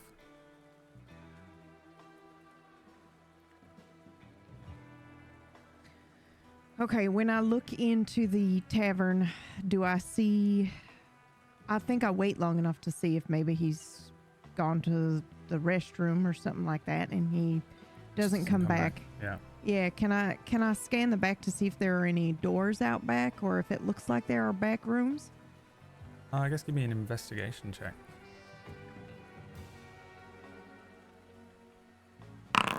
9. It's pretty hard to tell from here. It's a very Yeah, small okay. little place, but it's dingy and pretty packed. Now that it's getting deeper into the night time, it's filling up a bit more. People have just been walking past you, hissing at you and walking in. Yeah. Okay. But it's pretty hard to tell. I'll walk back into the bar and I'll walk right up to the waitress. yeah, like as you sort of step in, you move past a Mhm. few people, someone says something shitty to you, and then you walk Yeah. over to the waitress. She just ignores you because you're just walking over and looking at her, and she's a waitress. Excuse me. Oh, you. Yeah. What? Where's my friend? Who's Where's your Candle? friend?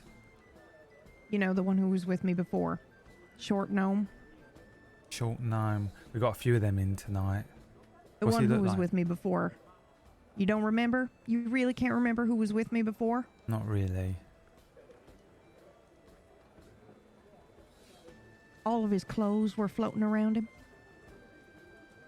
Clothes floating around him.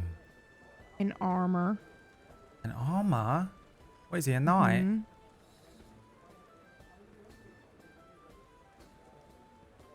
I never met him. I'll- I don't know Can who I you're do talking an about. insight check to see if she's lying? Yeah. Or if she just doesn't remember?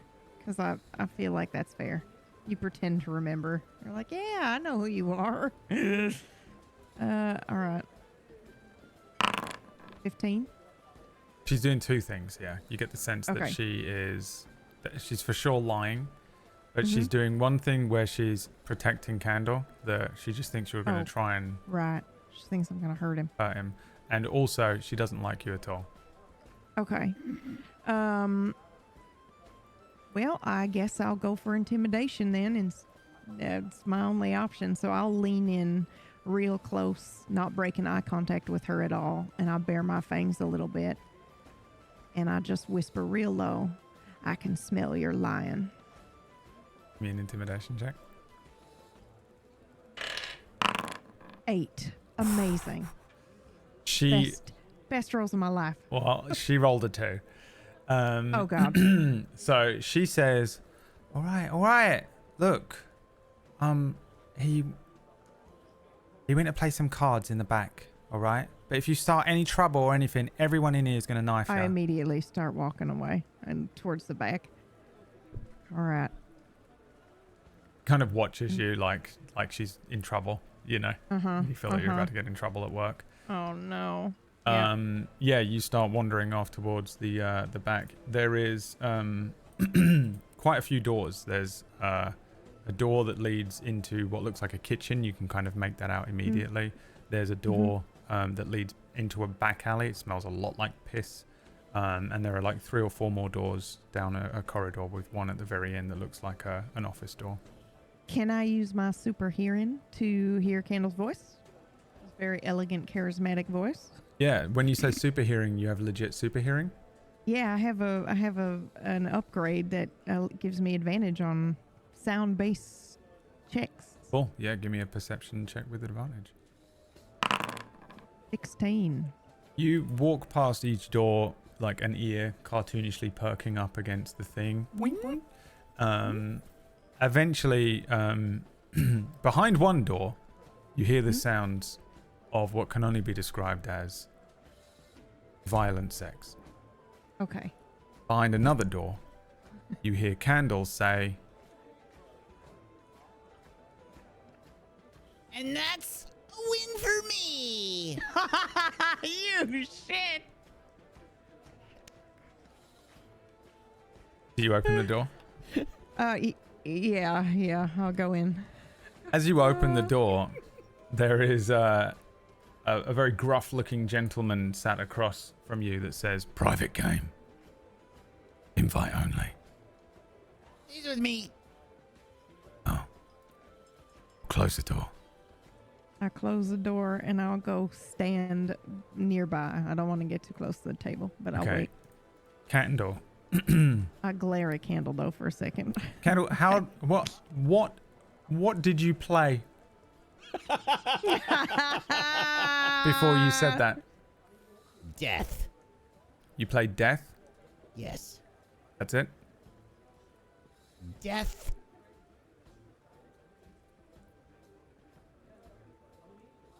The One of Pentacles. And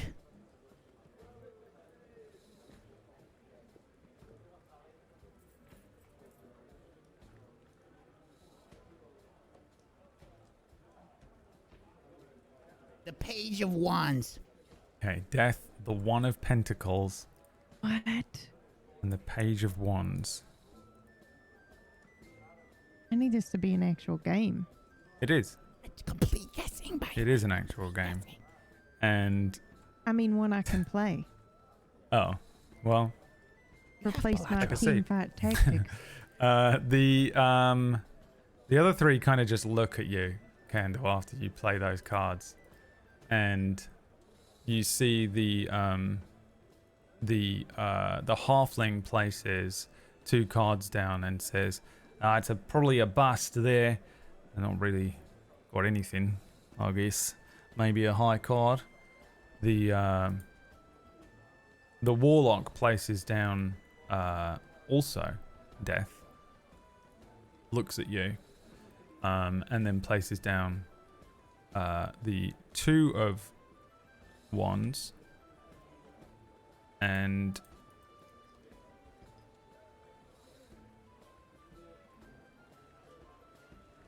sorry, I have to scroll down a lot. And the 2 of cups. So that is, I think it's just a pair. The gruff gentleman places down the Page of Cups, the Page of Swords, and the Page of Pentacles, and says, "I win," and then drags all that stuff in towards himself. The Sacred Card, the Tear of Geoloon, whatever bullshit you made out of water and dust, and they kind of look at you, and the warlock says,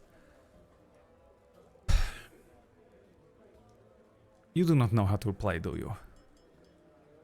No, you got me. I did not think so. Did you Really, even I'm just shuffle here your for some- cards correctly? Probably not. Okay. What do you want? Why did you invade this card game? Well, I'm here for some information. The halfling speaks up. "Oh, information, mate. You ain't gonna get any information out of these 2. He's a fucking night watchman, and this one's a ghost. Unless you want information out of me, and I don't know nothing. I'll tell you, I don't know nothing. Don't hurt me." I Which one love of you is this a guard? character. The gruff gentleman says, "Well, cat's out of the bag now." Looking at the halfling and back to you. "I'm a night watchman. For now." Yeah, I heard that. So, you work for some interesting people. Do I? Oh yeah, interesting enough for a gray hand. The halfling says, "Oh, he ain't that interesting, mate. Let me tell you, the geezer he works for's in it." And then the gruff guy just places a hand on the table, very slowly, but over on towards the halfling, and the halfling says, "Anyway, that's probably me done. Anyway, I've done it. I've spent all my money tonight. Great games. I'll see you next week. I might Just not." to be clear, it was Brannick that won. Brannick won. Okay. Yeah, and Brannick's the one that just slowly placed his fucking hand on the table, and the other guy was like, "Nope, oh my god." The halfling hops down from the table, grabs a few things off of it. You see him like place a little bag over his shoulder, and he says, "Well, you know me. I've got to get I'm getting on a ship. I tell you, we're going to the Maze Pass, and then we're going to Shimmerlin Lake, and then we're going to Moongazer Glade tomorrow. Oh, all the way back to Kuzaroo for me." He says, Somebody read a Talanis encyclopedia. "I've been everywhere, I have." He walks past you, Nivara, kind of looks you up and down and says, "Don't I know you from somewhere?" You wish. "You smell awful, and that's coming from me." I don't really do anything, but I don't break eye contact either. I am so we don't know that we're cursed, I think is what you said, right? Right. Yeah, so I'm just trying to digest like how this rumor, I guess I assume, about Fang spread so quickly. But yeah, I don't do anything and I don't start trouble. He walks past you and leaves. The gruff... Oh, I lied. I do want to start some trouble. Just the Okay. tiniest bit of trouble. Yeah. Just the smallest bit of trouble. Mm-hmm. What is he wearing? What does he have on him? The little halfling. Yeah, the guy who just said I smell terrible. He's and that dressed kind of like fucking Shmee, and he has a little Oh, like he's a pirate? he's like a little pirate. He's got like a little string Oh, bag that no. he's just holding over his back like a sack, basically. Oh no. Oh no. I thought the only pirate left. Fuck. Okay. God damn it. All right. Yeah, I'm gonna try to cut his bag and so that it'll spill out all on this piss covered ground. All right. Give me a sleight of hand check. God damn it. I'm sorry. I said I wouldn't make trouble, but it's a pirate. Fuck pirates. 11. All right. Let's see. I'm gonna give him disadvantage on this. So he's already lost. Oh, another two. It's my third two this evening. Yeah, you do it. You cut his bag. It isn't pretty though. You just clearly bring out a blade and just Yeah, I cut don't his care. bag. Oh, I'll just use my claws, but I won't hide it. Yeah. Right. Yeah. You cut out Yeah. his stuff, and it all just falls to the ground. Oh, what the fuck? Why would you do that? Really? I was just suggesting you should get a bath. You know what I mean? I mean, here's the thing. I smell like seawater and brine, and that's, you know, it's one thing. Smelling like fish and that. But to tell someone that they just need to have a bath, and then you have this, you come along and you just decide to cut someone's fucking sack open. I mean, this is crazy. He's picking all this stuff up, and he has some weird shit. Like, he's got all these weird little... I'm very curious about this. Any more materia and shit in here? He has got 3 bowls of materia. I'm following this fucker out. 2 green, 1 pink, a bunch of little bones. Yeah. He's got a bunch of different dice. He's got 2 decks of these like tarot cards. They're both distinctly very different. One is like black and gold, and one is like blue and white in color. Yeah. Okay. One of them is like 3 times the size of the other one, and I don't mean like how many cards. Like one, it's much bigger. They're almost like an A5 sheet.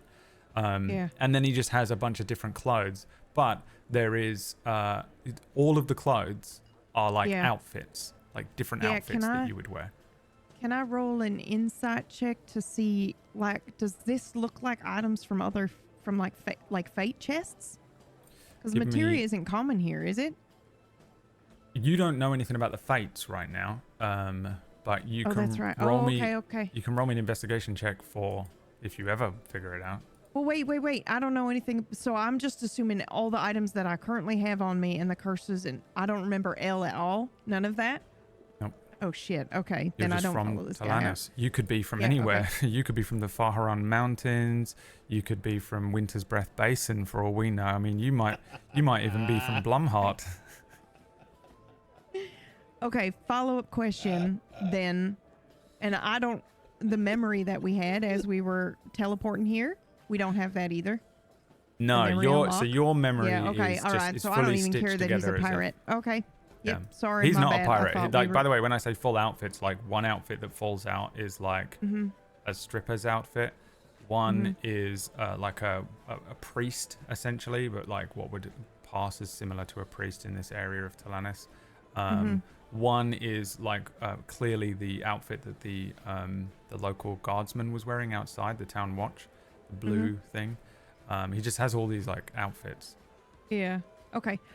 If I don't have any memory at all, then I'll just let him go. I was gonna corner him and ask him if he was a traveler, but and I don't care about pirates either. So. All right.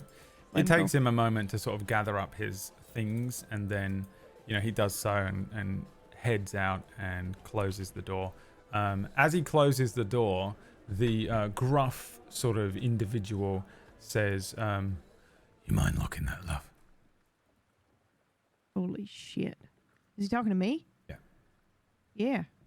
Ooh. Yeah. I think I like... I narrow my eyes for a second because everybody's been treating me like shit so far. So this is suspicious as hell. But I'm intrigued. So I walk over and I'll lock the door. Yeah. There's a And then I'll big, lean like, against it. chunky key that is just, it's Yeah, very easy okay. to lock, like they leave it in there. He says, don't want anyone overhearing whatever is going on here. His eyes kind of turn back to you, Kando, and he says, Grey Hand. That's right. I don't mess with Grey Hand. Grey Hand Nobody don't come does. around here. I don't know if you remember the time that he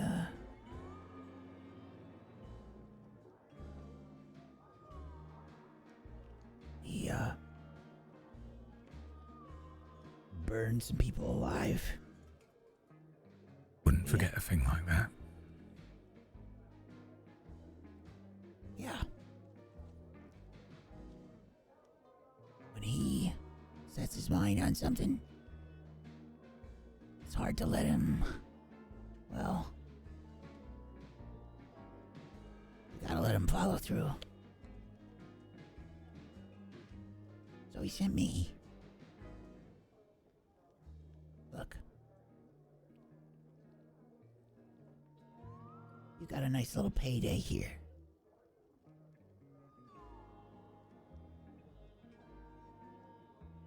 Why don't we have a chat about the relic? Relic. I am eyeballing him so hard. Give me an insight check. Yeah.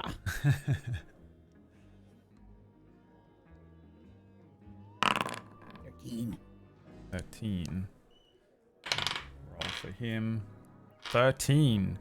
I guess makes it, breaks it. He does actually seem a little perplexed, but you also get the idea that he potentially comes across a lot of relics, so it's pretty vague.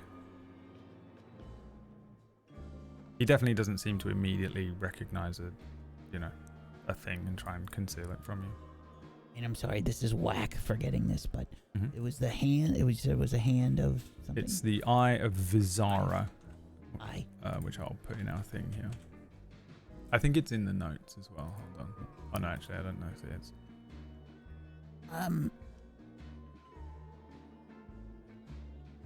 Look, Thorn must have a lot of really valuable things. Grey Hand needs, and I'm gonna lean in conspiratorially, the eye. As I do so, I would like to sleight of hand the sacred card. Okay. Okay. Yeah. Give me a sleight of hand check. Please. Oh my god. Steel doesn't seem to recognize you do anything, but the goat eyes reappear as you do that, and she says, "You are trying to steal this card. I can see you. I have... Sorry, it stuck to my hand. You might want to put those in your pocket, Brannock." Brannock kind of looks you up and down and says, If you're just here trying to grift me, I will find you. I will cut off your bollocks, and I will feed them to the people you love the most. Oh, that's very scary. Oh, it's so scary. Yeah. Wow, you are one scary guy. Especially your friend here. And again, I'm sorry, I didn't get your name. What was your name? he looks over to her and she looks back at him. He kind of shrugs a little bit and she says, "You can call me the Dead Rose." Wow. Is it like dried? Did you dry yourself? And that's why you're dead? Is it like desiccation? You will find out what dead means soon enough. Ooh, okay. Wow, very scary group here. Very scary.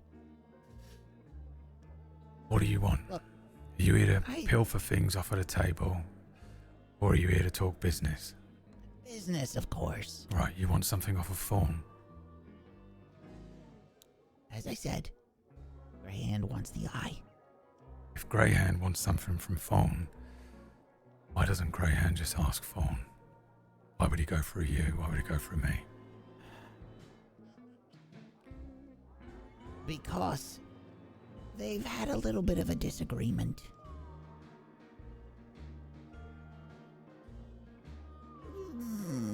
has tried the usual routes, but unfortunately, it's not really working out.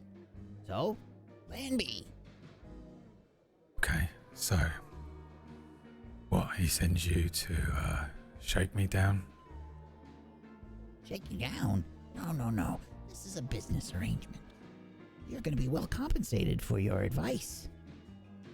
Okay. I think, can I step forward and I'd like to lean in and whisper something to Candle. Now that I'm so sorry, I thought I kind of still knew who I was, but if I think I live in this world and that I make money in this world, You can make up whatever you want for how you Yeah. justify why you're here. yeah, You're in okay. a dream. You're doing the dream thing. where it just makes where I sense that think you're this here. is, yeah. Okay. But I mean, I would be an active participant and not just trust Candle, I think. So I'm going to lean down and I'm going to whisper to him. Don't you think that maybe getting in good with these guys is better than Slim Jenny? Maybe That's what you I'm just trying to give them the information that she wants to steal something out from under his nose. Maybe they'll pay you. Maybe it won't be as much as whatever Slim Jenny's offering, but maybe the next job will be. Listen, Sly Jenny is a good source of Whatever. information. Is she Okay. though? Yeah. Doesn't seem to be as good as a source of information as maybe whoever's She got at us this table. here. Yeah, and I'm just seeing a bigger fish. What do you want me to do? I don't know. I'm just saying it might be advantageous to tell them the truth about who's trying to get you to do a thing. Maybe he'll get in good with his boss for saving the day or whatever. Make him look good. He favors us. I don't know. Just a thought. Never be honest with thieves. All right. And I take a step back and I continue watching.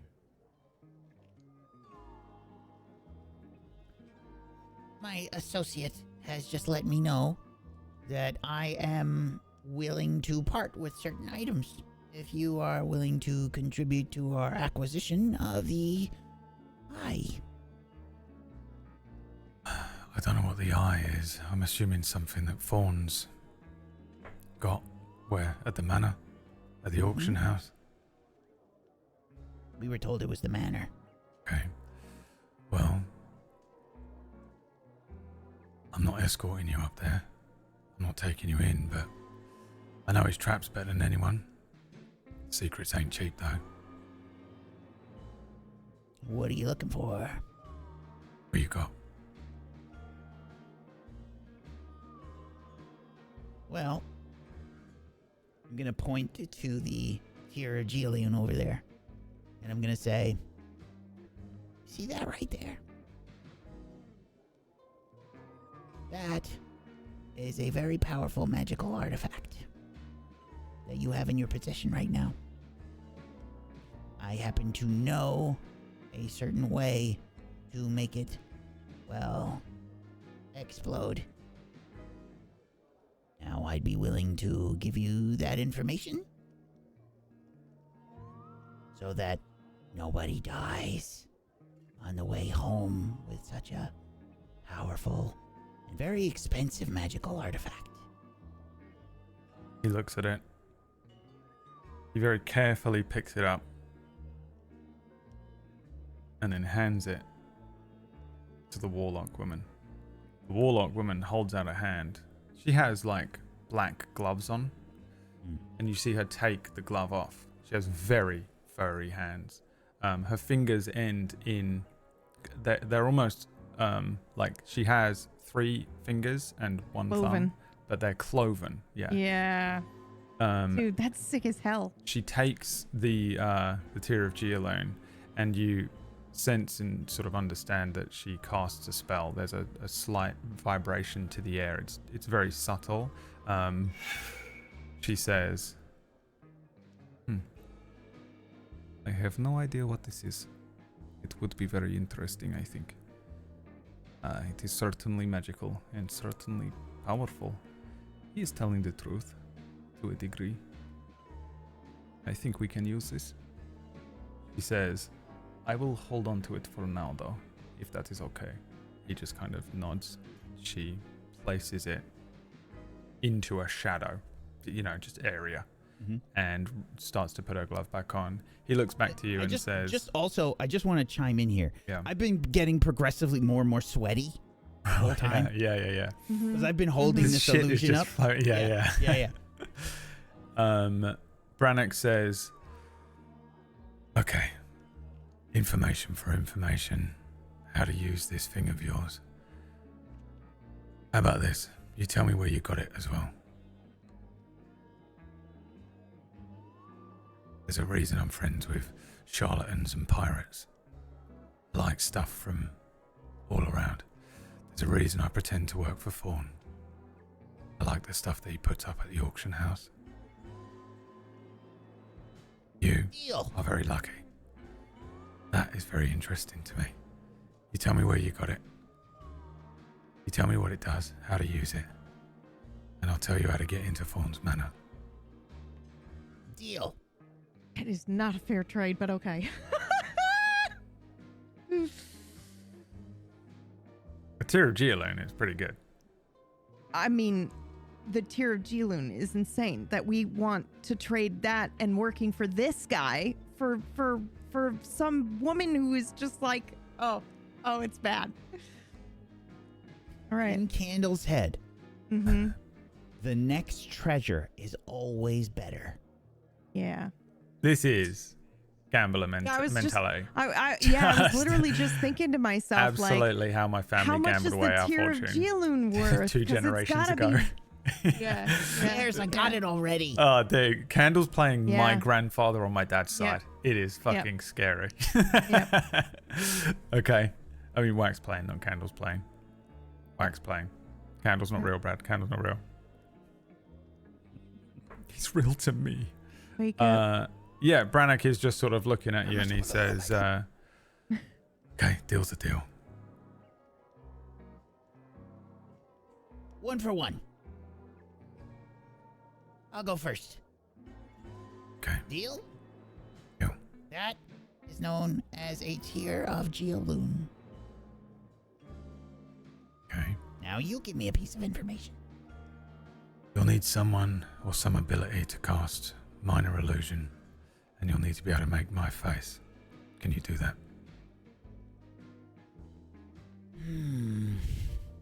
That might be tricky. We'll take a good look at it. I think we can work that out. Okay. Yeah. Okay. Next piece of information. She still have the go dice?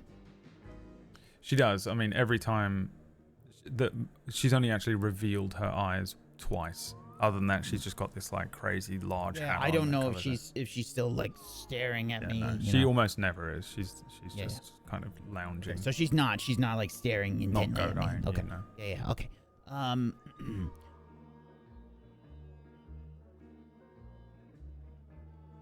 And I know what the tier of Geoloon is, right?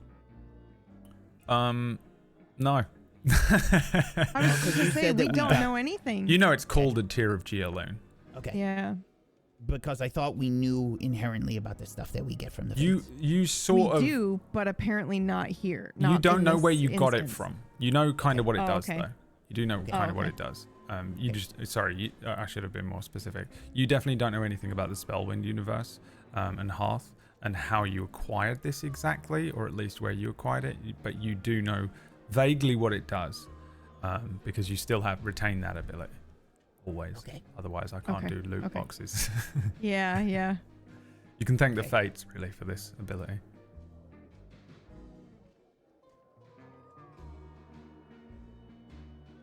I have to balance what I know with what Candle knows and what he would say.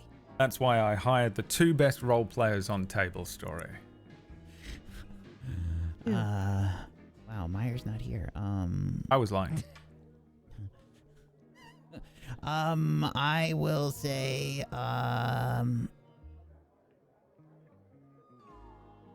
The top 2 role players are both Orcish. Remember when he said he was the best role player? He said it about himself. If anyone ever asks who the top 5 role players are on Tablestory, it will always just be Orcish. I will say,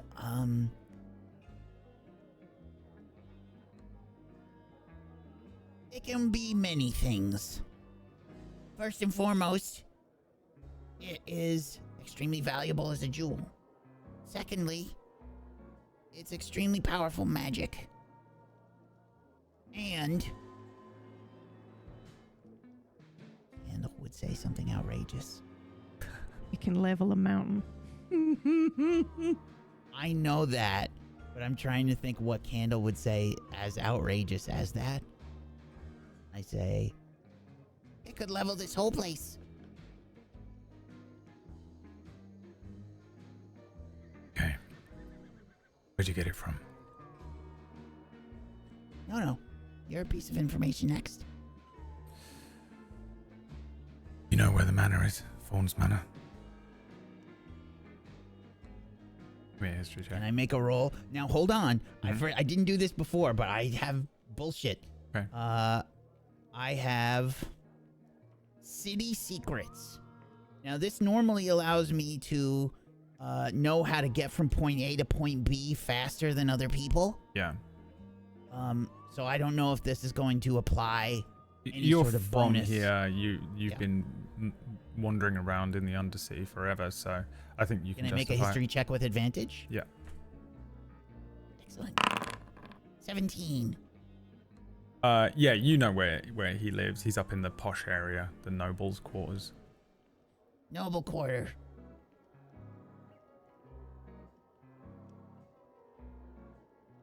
When you enter the What about compound and you approach the front door, you'll need to speak a particular word. Now remember this because it's a weird word. I don't know why he set this word. I don't know what it means. The word is Quambambo.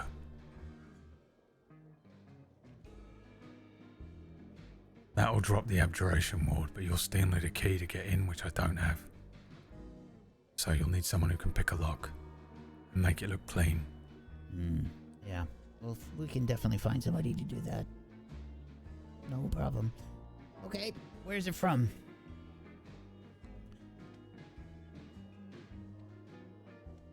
What would Candle say? He would say, because he doesn't know. I don't know if you've heard recently, but there was a pretty big robbery that took place. The shipment from Moroccan Karam coming to Blackmane.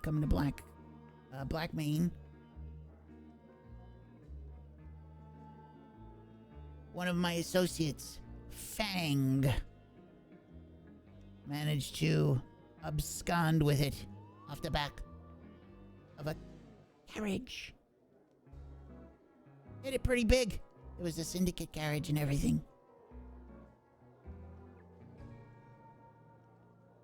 Give me a deception check with advantage. Because you sort of did get a lot of these items from just absconding with them off the back of a carriage. Yeah. 18. 18. Alright, he sucks. Oh, she was not listening. She's looking at Nivara. Nivara, you see the goat eyes for the first time. Ooh, okay. At this pivotal moment.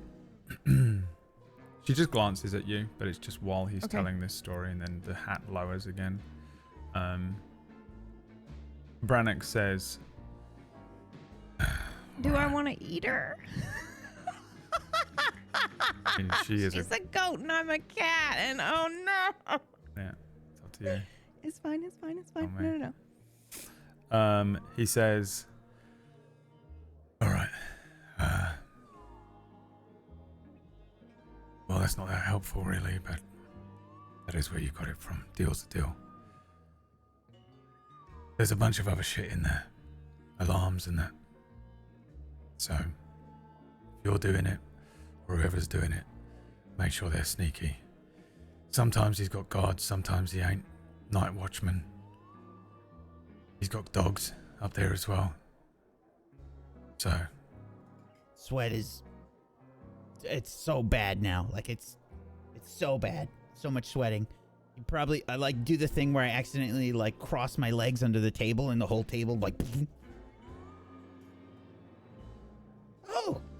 Really? Yeah. Arcane passcode. Lock picking. Make your way stealthily past the patrolling guards. Avoid the dogs. There are dogs, okay? Remember that. Mm-hmm. And, I mean, whatever you're after is going to be in there somewhere. Probably in his office. But beyond that point, it's up to you. I don't steal from him. I wouldn't want to shit on my own doorstep, you know what I mean? Yeah. Okay. If that concludes our business,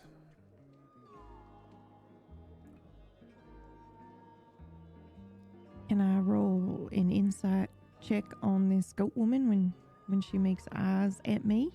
Yeah. Okay. 19. Give me an Arcana check. 5. Maybe you haven't spent a lot of time around warlocks, or something like that, but there's it's almost impossible to read what this warlock is kind of doing, or looking at you for. But when they glance at you, there is a sense of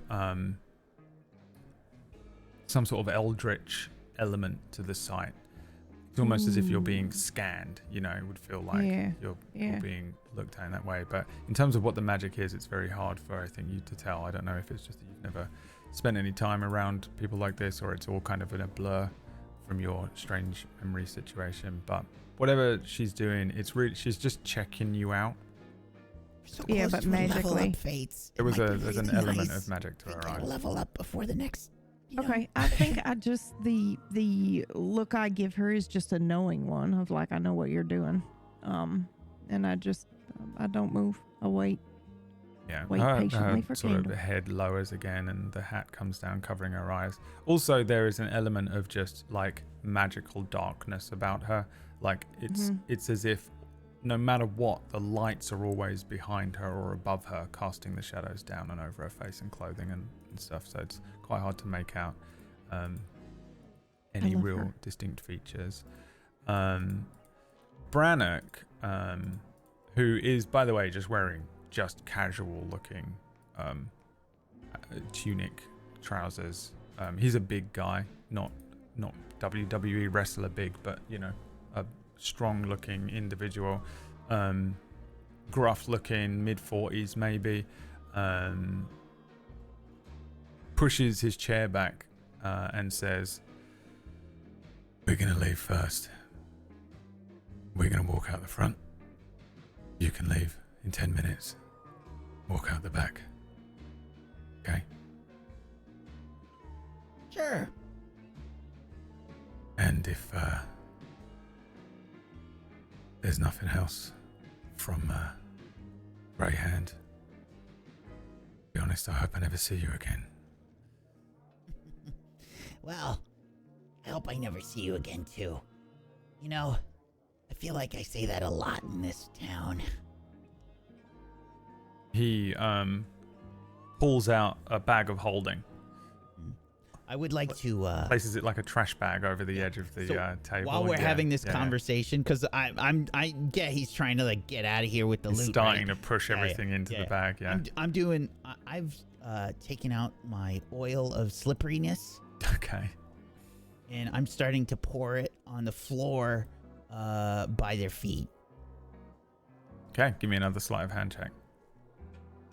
I'm only gonna roll for the warlock, to be honest, because I don't think Brannock would see this. That's a 12. Can you do any bullshit to that? I don't think I can. Hold on. Ooh.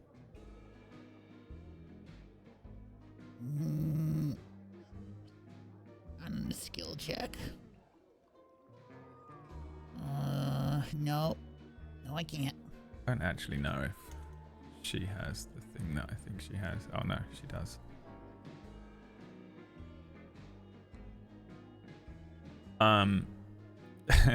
So you do wait, this. You said, oh no, inspiration was rest. Never mind. Yeah, you got to do a short rest under the open sky or whatever. I mean, technically, it's been longer than 10 minutes, but you're not resting. No, You're I've working. cast think a it's spell. rest. I'm trying to Yeah. bullshit He's like, versus this is GM brain power. Yeah. Oh, She God. he a starts nap for a pushing week. all this stuff into the bag of holding, and you hear just from under the hat, she just says, "Watch your step, Brannock." And he says, "What?" The floor is she looks up at you, Candle. You see the eyes again. There's like a slight red tinge around them, as if they're As soon like as she starts to fully look activated. at me, I look underneath the table. Oh no! She says, "There is mead on the floor. You wouldn't want to sleep, Brannock." While looking entirely at you, Candle, he pushes the last of these like insane items. The geoloon is in the pocket of the goat. He pushes you see the sacred card vanish into the bag of holding. He zips it closed, lifts it up, hefts it over his shoulder, similar to the way the halfling did, as if a lot of people use sacks and satchels to move around town. And he Careful, says, it's all wet over there. he looks to you, Candle, and says, "Oh, good doing business with you." He cautiously moves around the fucking clear oil on the ground, but he doesn't seem to be any the wiser. He looks up at you, Nivara, and says, "Don't try scratching this sack, please. I'm sorry, what did he say? Don't try scratching this sack, Oh, please." I wouldn't dream of it. And he steps past you.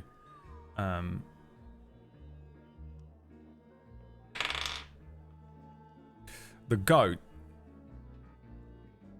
stands up, and she's quite short. She only comes up to maybe like 4'5" God, I love her. or something God, like I love that. her. You recognize and for the first time see her legs, like Yeah. Oh my God. full goat. Oh my You know, God. with the bend in them, so she's like kind of, like almost squatting, but she is moving across the room. As she moves, the hat extends out, and a shadow falls down over her like a cloak, and it falls to the ground, covering her legs partially. And as she moves across the sort of the grease, she just steps through it, side-eyeing Candle as she steps through this, and moves past both of you with absolutely no interaction. She makes not a sound as she moves, and she smells like nothing. Brannock smelled like just a bloke, who's been in a tavern all night. There is no scent that comes off of her whatsoever as she moves past. Just to you. clarify, I didn't pour mead. I used my oil of slipperiness. Yeah, she knows. Yeah. She said that. She was covering for you. Yeah. She said Yeah. there's meat on the floor. Yeah. I'm letting chat. All right. Yeah. Sort of know. Well, he avoided the oil- it fully. She stepped Right, through right. it. But I imagine that has a smell. Yeah, it probably does. The oil. Brannock is not even aware of it. Yeah. That's not the kind of guy he is. Yeah, they step out of the room. The door closes behind them. The two of you are left in here. What do you do? Yeah. I look at Nivara and I say, "Well, we got our information. We gotta wait 10 minutes. Do we?" Perfect. That's what he said. Wait 10 minutes, then go out the back. That's what he said, but that doesn't mean that's what we have to do. You look like you could use it. You're sweating all Oh. over the place. Right. I let it go. Completely naked in the chair, sweaty and gross. I'll look away for a second. Ugh. The card table is obviously like covering important bits, and that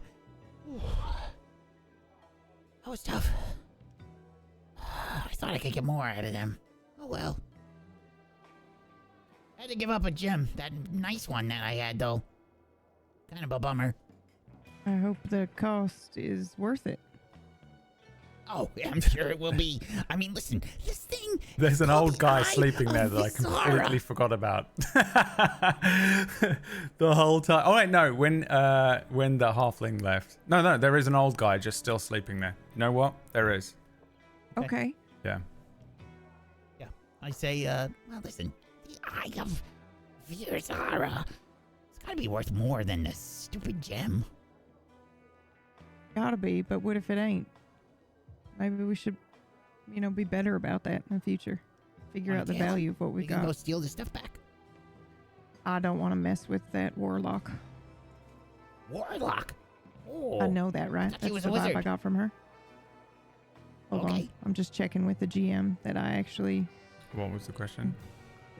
I got that she was like a warlock of sorts. Yeah, I mean, she was definitely Yeah. some sort of weird Yeah. eldritch. Yeah, Like a that's you arcane said dark Eldritch. user. That's why I went with it. Okay, yeah. Yeah, I don't want to mess with that warlock.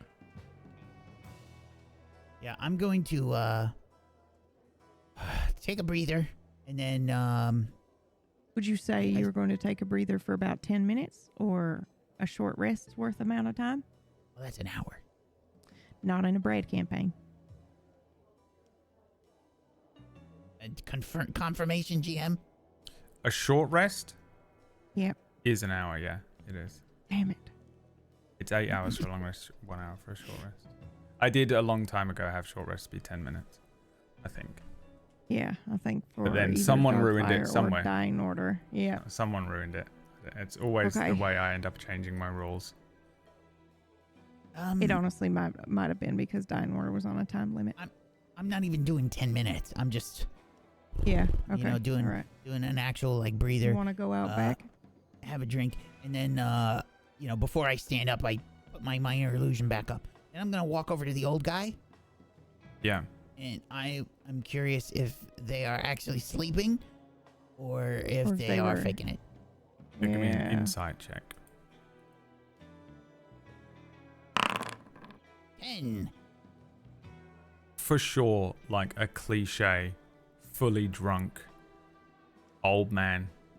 Even if he was listening to that entire conversation, clearly the other two didn't care. Like, Yeah. it doesn't. He's absolutely out of it. He's just part of the furniture here at this point. Definitely seems Okay. to be deep asleep, like full sleep apnea. Any loot? Does he have any loot? Give me an investigation check. Another 10. Is a single copper piece and a deck of tarot cards. I am.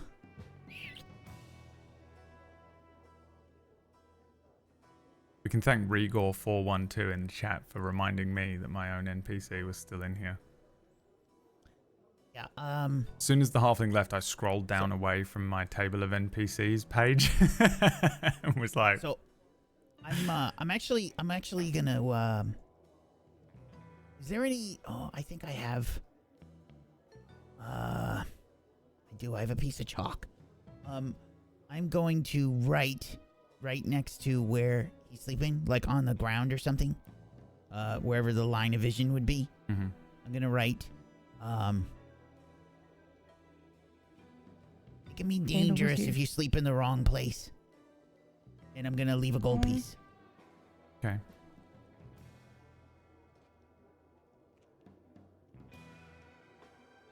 And then I'm gonna walk out.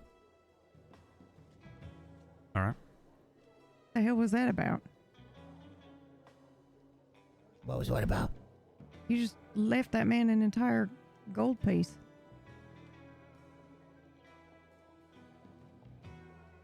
What about it? That's what I'm asking you. What was that about? That ain't like you. Well, sometimes the older folks around town, they get beaten up pretty bad. What? You checking for loot first, then you decide to help him out? Yeah. Why not? And what if he had loot? Then what? Probably didn't need a gold piece. I see.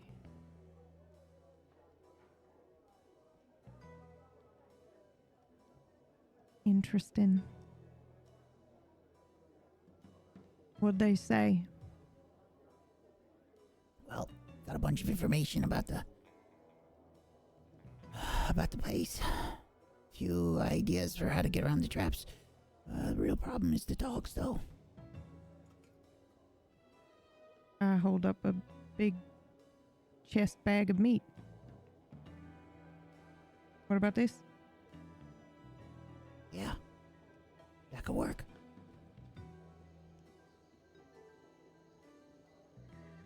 All right, come on. We gotta check the place out. All right. You head out the back door. Yep. Or the front I door. do. Yeah.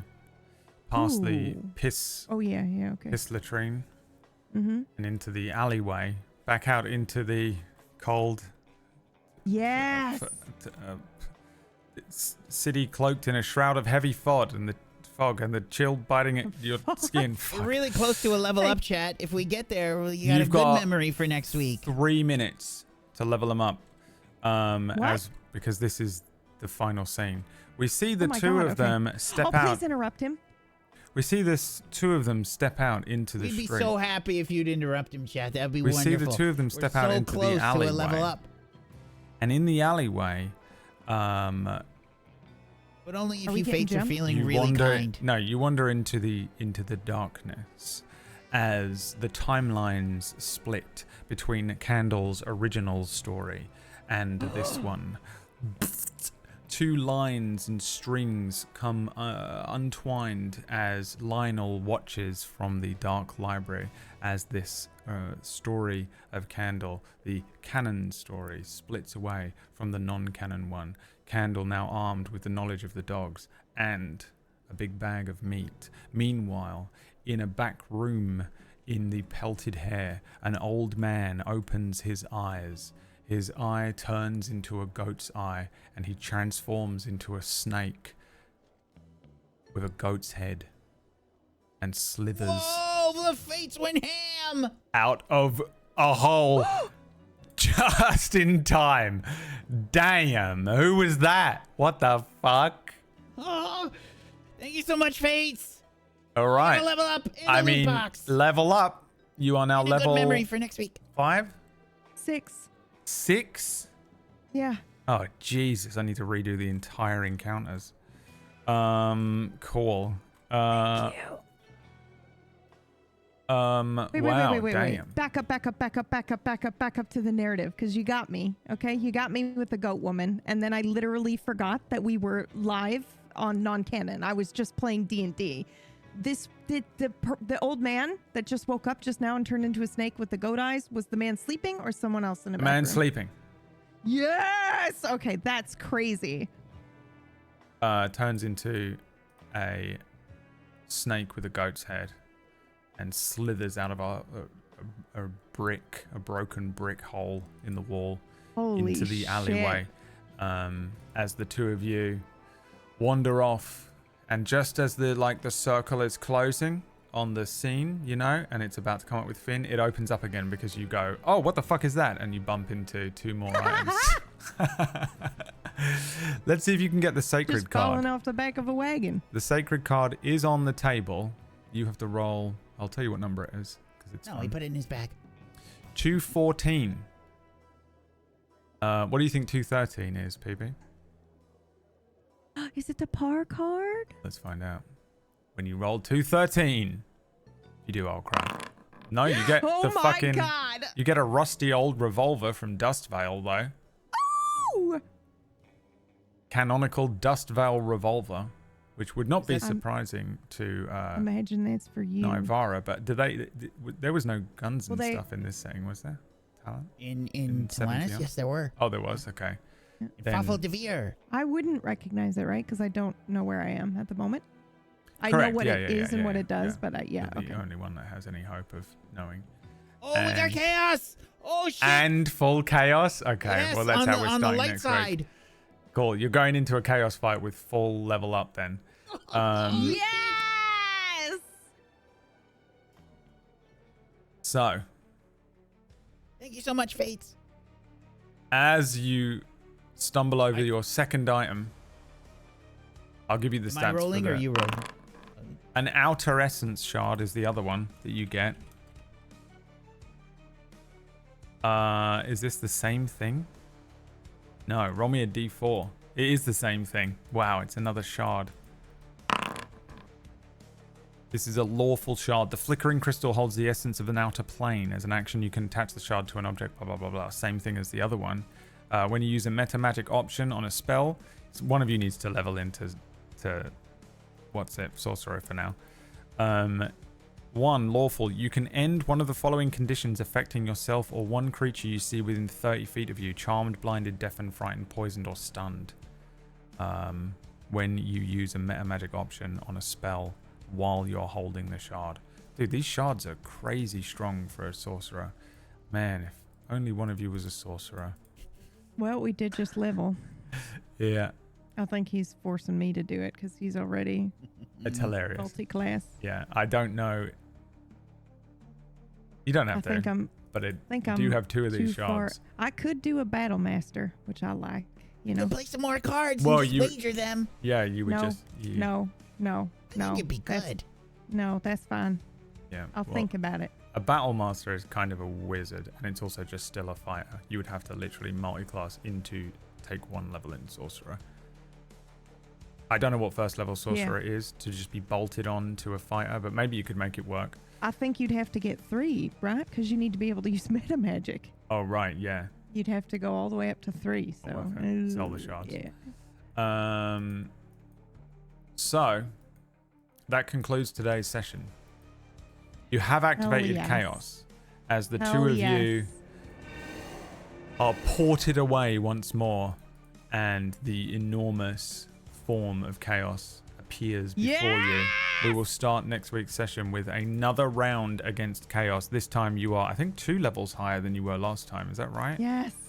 Still not enough, but thank you, Faiths. Thank you. I mean, we'll see. Yeah, we'll see. But either way, when you face off against chaos, you will level up on that chaos ability table.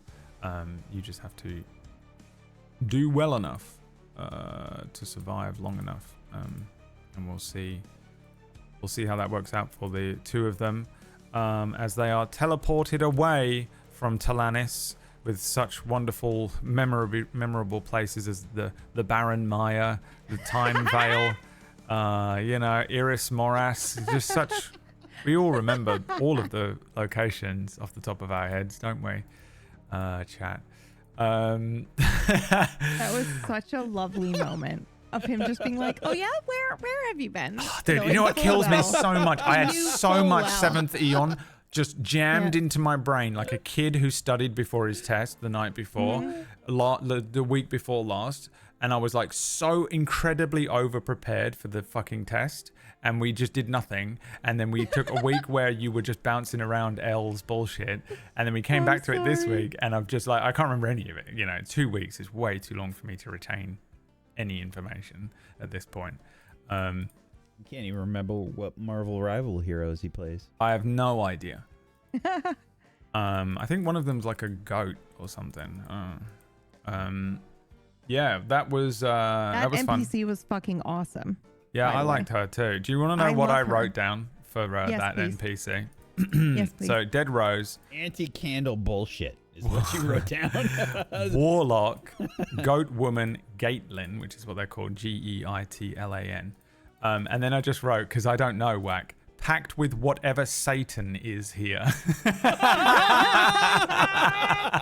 Because I was like, I don't know if Whack had his own like pantheon or archphase or whatever.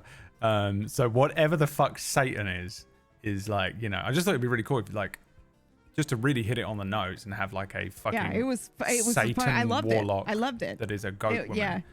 And her legs and then the shadow and yeah, the she's just everything. all, It was like, just weird and fucking mysterious and wouldst thou like to live deliciously, Yeah, dude. one of those Holy feelings. shit. Yeah. Whoa. Yeah, and Philip was Okay. at the table. He was the first guy to leave. Oh no, he was at the other table. I'm sorry, There was what'd a you Philip say? in it. There was a Philip in Philip. this episode. Oh, yeah. Yeah. From, Yeah. just wasn't Black Peter. anything to do with Yep. Dead Rose. Now, was the snake guy? Well, I guess you can't tell me that. Never mind. I'll ask when it's over. I can tell you. Okay. Was it?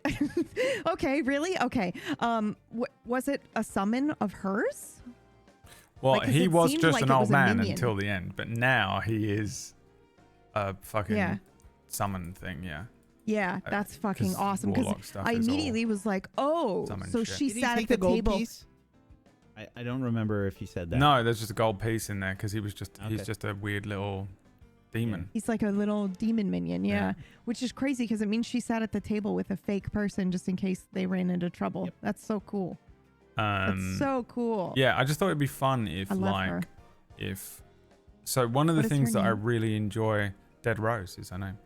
One of the things that I really like about the Seventh Eon setting, which Seventh Eon is the show. If anyone's watching this and doesn't know, there are obviously going to be random references to things, especially since this episode takes place in a setting that was created by Wacksteven for a show called Seventh Eon.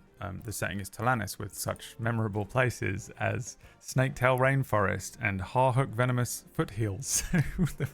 Gave up on that one. Oh no, those are two separate places, Harhook and the Venomous Foothills. But one of the things that I really like about the setting, and I think particularly this area, is how like there was like a lot of like corrupt bullshit going on. Like in almost every, because we played one shots in this as well. I remember. I don't remember when or where they were. If we did it, I don't know They what were it from was the for. Patreon. Is that what it was? They were the Patreon shows, and we played. It was in one of the desert locations. I can't remember which one it was, but even there, when we would interact with NPCs, everyone had like a just an undercity vibe, or like they had a connection. Or they had like, you'd meet someone and you'd be like, oh, he's like a nice guy, but actually he was secretly the leader of a fucking cult or something. And you're like, it was a really interesting setting for that, I think. And I don't know if you would purposefully like feeding that into every NPC when you were trying to think of them or not, but it always came across to me. And then you had this character be from Blackmane, which is right next to a couple of these locations where that's like the point of the area, Karam and Marak, where it's very much an undercity thing. This whole place is like supposed to be one of the most corrupt places on the map. So I just thought it'd be really funny if you're just supposed to go to this pub and meet this night watchman. And originally I was like just going to have him be drunk and you just had to get the information out of him, just see how you did it, in what creative way. And I was like, what if he was a night watchman like by day, watchman by day, and actually he's kind of just a low level gangster as well. He's got a little thing, and he has like a couple little gang members around him, and he spends his time in the back of a like very Star Wars, playing sabacc in the back of a fuck, what are they called in Star Wars? Jesus, I'm so tired. Cantina, and like, so you know, even when you're just going to meet these, like, this guy who just works for a rich dude in town, even he's a gangster. And there's this weird, like, they have to have, like, the weird sidekick. There's no honor among the watchmen kind of thing. No one has fucking honor in this whole place. And which made that fucking leaving the gold piece whack. That was nice. Yeah. Such a wonderful RP touch. And I just thought it'd be really funny to have, or fun, I guess, to have all these things. And, you know, and also at the table, I just thought, you know, I completely forgot about him, but just an old man asleep on the table is such a vibe. There's the guy that gets up and just stomps out. And I thought it'd be funny if he was an actual pirate, because that's the other version of this. It's just pirates, you know?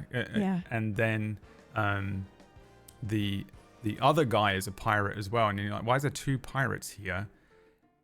And actually, he's just a classic charlatan. You know, the charlatan background from D&D. And part of the charlatan background is you get all these costumes and shit. So he's just going around town doing this, you know, pretending whatever he wants to pretend. So on a Friday, he's a pirate and stuff. So I don't know. I really enjoyed that element of Talanis, this setting, and of Seventh Eon. I think that they ran into that. I remember watching it and they ran into that kind of thing a lot. I can't imagine if I made a character from a place that PB would love, which was if I made a halfling from Egron, it's Egron, right? Yeah. So they have basically a nation of halflings that they do not want the responsibility of leadership in any conceivable way. So they have a harvest festival, and the person that loses the harvest festival becomes the leader. Oh my God, that's amazing. I was, as you were saying, a place PB would love. I was like, this can go. I have two modes. It's either going to be dark as shit or it's going to be cozy as hell. They have a deal with a copper dragon that keeps security for the country, basically. That's and cool. like the copper dragon's name is Penny. And Copper dragon. And they have hog masters. It's like a nation of halflings and dwarves, basically, and their security force is the hog masters, and they ride around on these giant hogs. I'd love that. It's cool. It's cool, man. It's a cool setting, and it's and I really love being able to create what is one part London. So I just get to inject my own life. Memory. I could just walk out right now and find the pelted hair 10 minutes from my house, and then just try and blend in some of the feeling of what I would imagine it actually would have felt like to be in this place if I was running Seventh Eon, you know, just like actually try and think about that. It's a fun thought experiment. It's a fun GM thought experiment, this, for me. And I also just really wanted to do an episode where we get to see these two characters like RP. Like there was no combat that could possibly have happened in this thing. Now here's the thing. You're like what? Huh? What? There is nothing that you could have done that would have made me say roll initiative. So whatever way I was going to figure out how to get out of it was how it would have gone down. So it's one of the reasons that Brannock was just like whatever, because I was like, that has to be his attitude.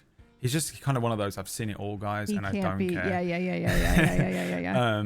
And then he has like this sidekick who's like quite powerful and mysterious and stuff. But still, I was like, I really want to ensure, no matter what happens, no matter how fucking abrasive you are. You walked in with that fucking curse, and I was like, you fucker.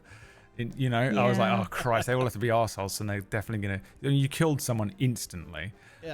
You could have got into a fight in the tavern, to be fair, with the other people, but I just thought I quite like the Star Wars feel of you just kill a guy and then they're just like, and then they're like, yeah, okay, it's fine. But with in the card game, I really, really wanted to just sort of basically push for an exclusively RP scene with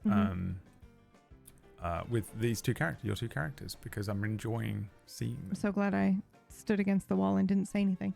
Yeah, I mean, it was it's like, it's one of those things, because I was thinking about it. I was like, maybe I should like engage Nivara a bit more. No. But then I was like, well, this is literally called Candle's story. Yeah, we're in Candle 100%. World, and Candle's doing his Candle thing, and you know, we're gonna get Nivara's story. Yep. So, and also, don't say a fucking word during that entire session, okay? I don't want to hear a bloody peep out of you. Yeah, I mean, I know. We all know. The thing is, we know each other well enough now that we don't have to. You don't have to. Yep. I'm just like, PB's fine. She's tired. She doesn't know. She's doing the thing that I would do as Ty when I was so tired, and I would show up sometimes to a session, and then I'd be like, Myth, I'm so sorry, I'm so tired. And he'd be like, don't worry about it. And then we'd get into the game, and you guys would be like, there's a puzzle to solve. And Ty would be like, oh. You'd be like, yep, I'm out. And it was like, it's so nice when you're a little bit tired and you get to not engage as much. The other thing too is like, you know, I guess in this world, I am sort of, you know, learning and or working for/with Candle. Yeah. So I'm kind of watching, and also he is far more knows what he's doing, thieves and stuff. So it makes sense that I don't know that stuff, not even in this fake dream world. Nivara's not really a thief, so yeah. Nivara's thing that I would just sit back and I'm the muscle essentially. You point, and I will attack. Yeah, and you did. You fucking attacked a bag. Yeah, You know, that's what you do. Yep. Push. You should really push every glass off the edge of a table. That was kind of the vibe I was going for. Like you can't, everything's fine. I'm fine, but also I'm just gonna. But also, reach I'm out and at the knock same over time your shit. pushing a glass. Yep. I'm making eye contact with you while I push the glass over. Yep, that's exactly what I'm doing. Yeah. So I think it's I wouldn't, don't get in your own head about it.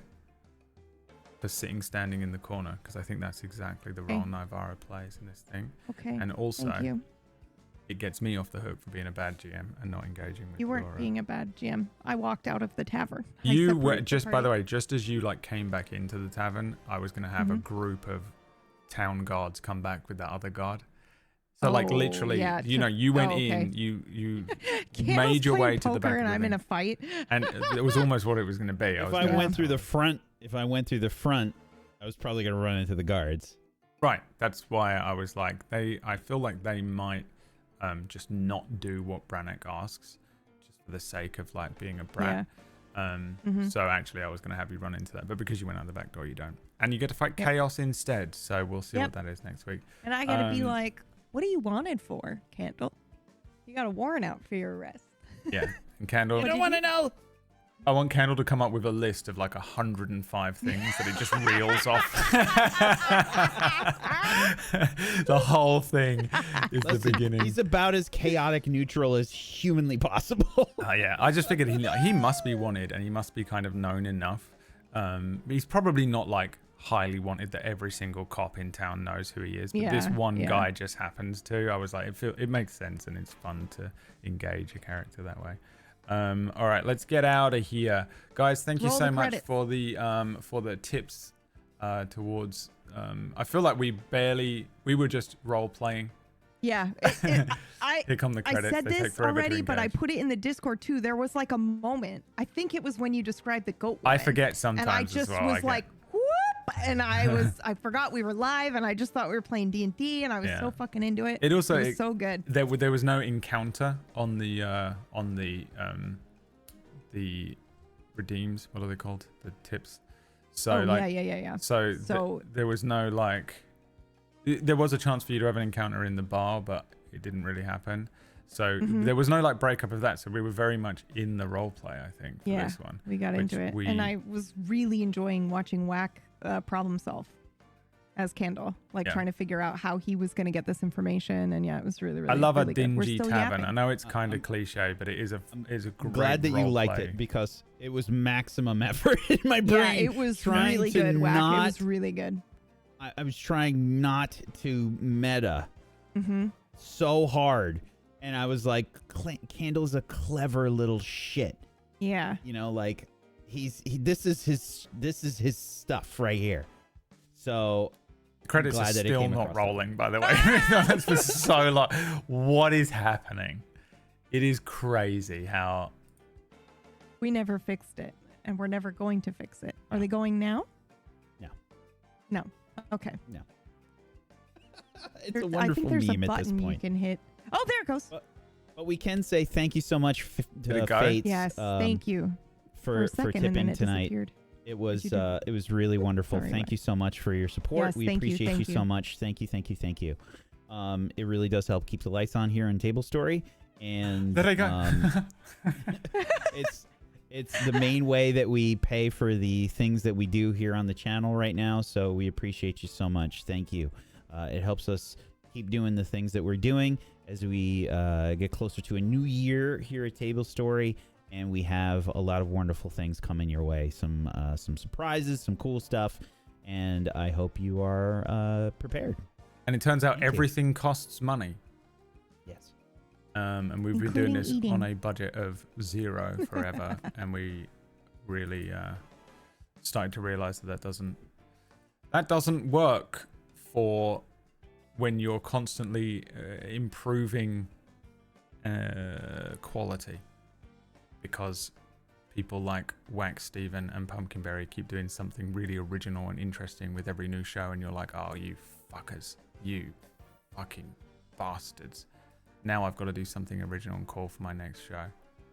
And guess what? He says as he puts together a fucking 3-week amazing way for us to do the show. Well, Okay, 2.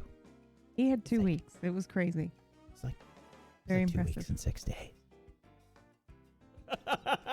It was like Not 2 that weeks it and 6 matters. days. It doesn't I matter. did. at all. So I It's still actually I insane. made this joke the other day, and I realized the reason I've been saying 2 weeks is because when you told me, I was unable to start work on it Yeah. for like a whole other week because I had all that other shit to do. So really, it was 2 weeks, Pedantic but for you me. gave me 2 weeks and 6 days technically from the day when you jumped me in an alleyway and told me to run this fucking show in 2 weeks and 6 days. So You did an He's amazing, amazing he's job. really not It's kidding. wonderful, I- dude. And, and it the got fact me on that you, like 11 We o'clock got at him on a night. call and went, "You are the only option. You must do this." I was like, ah. I think I was in hospital that day as well. Was it like that day or was it like the day before or something?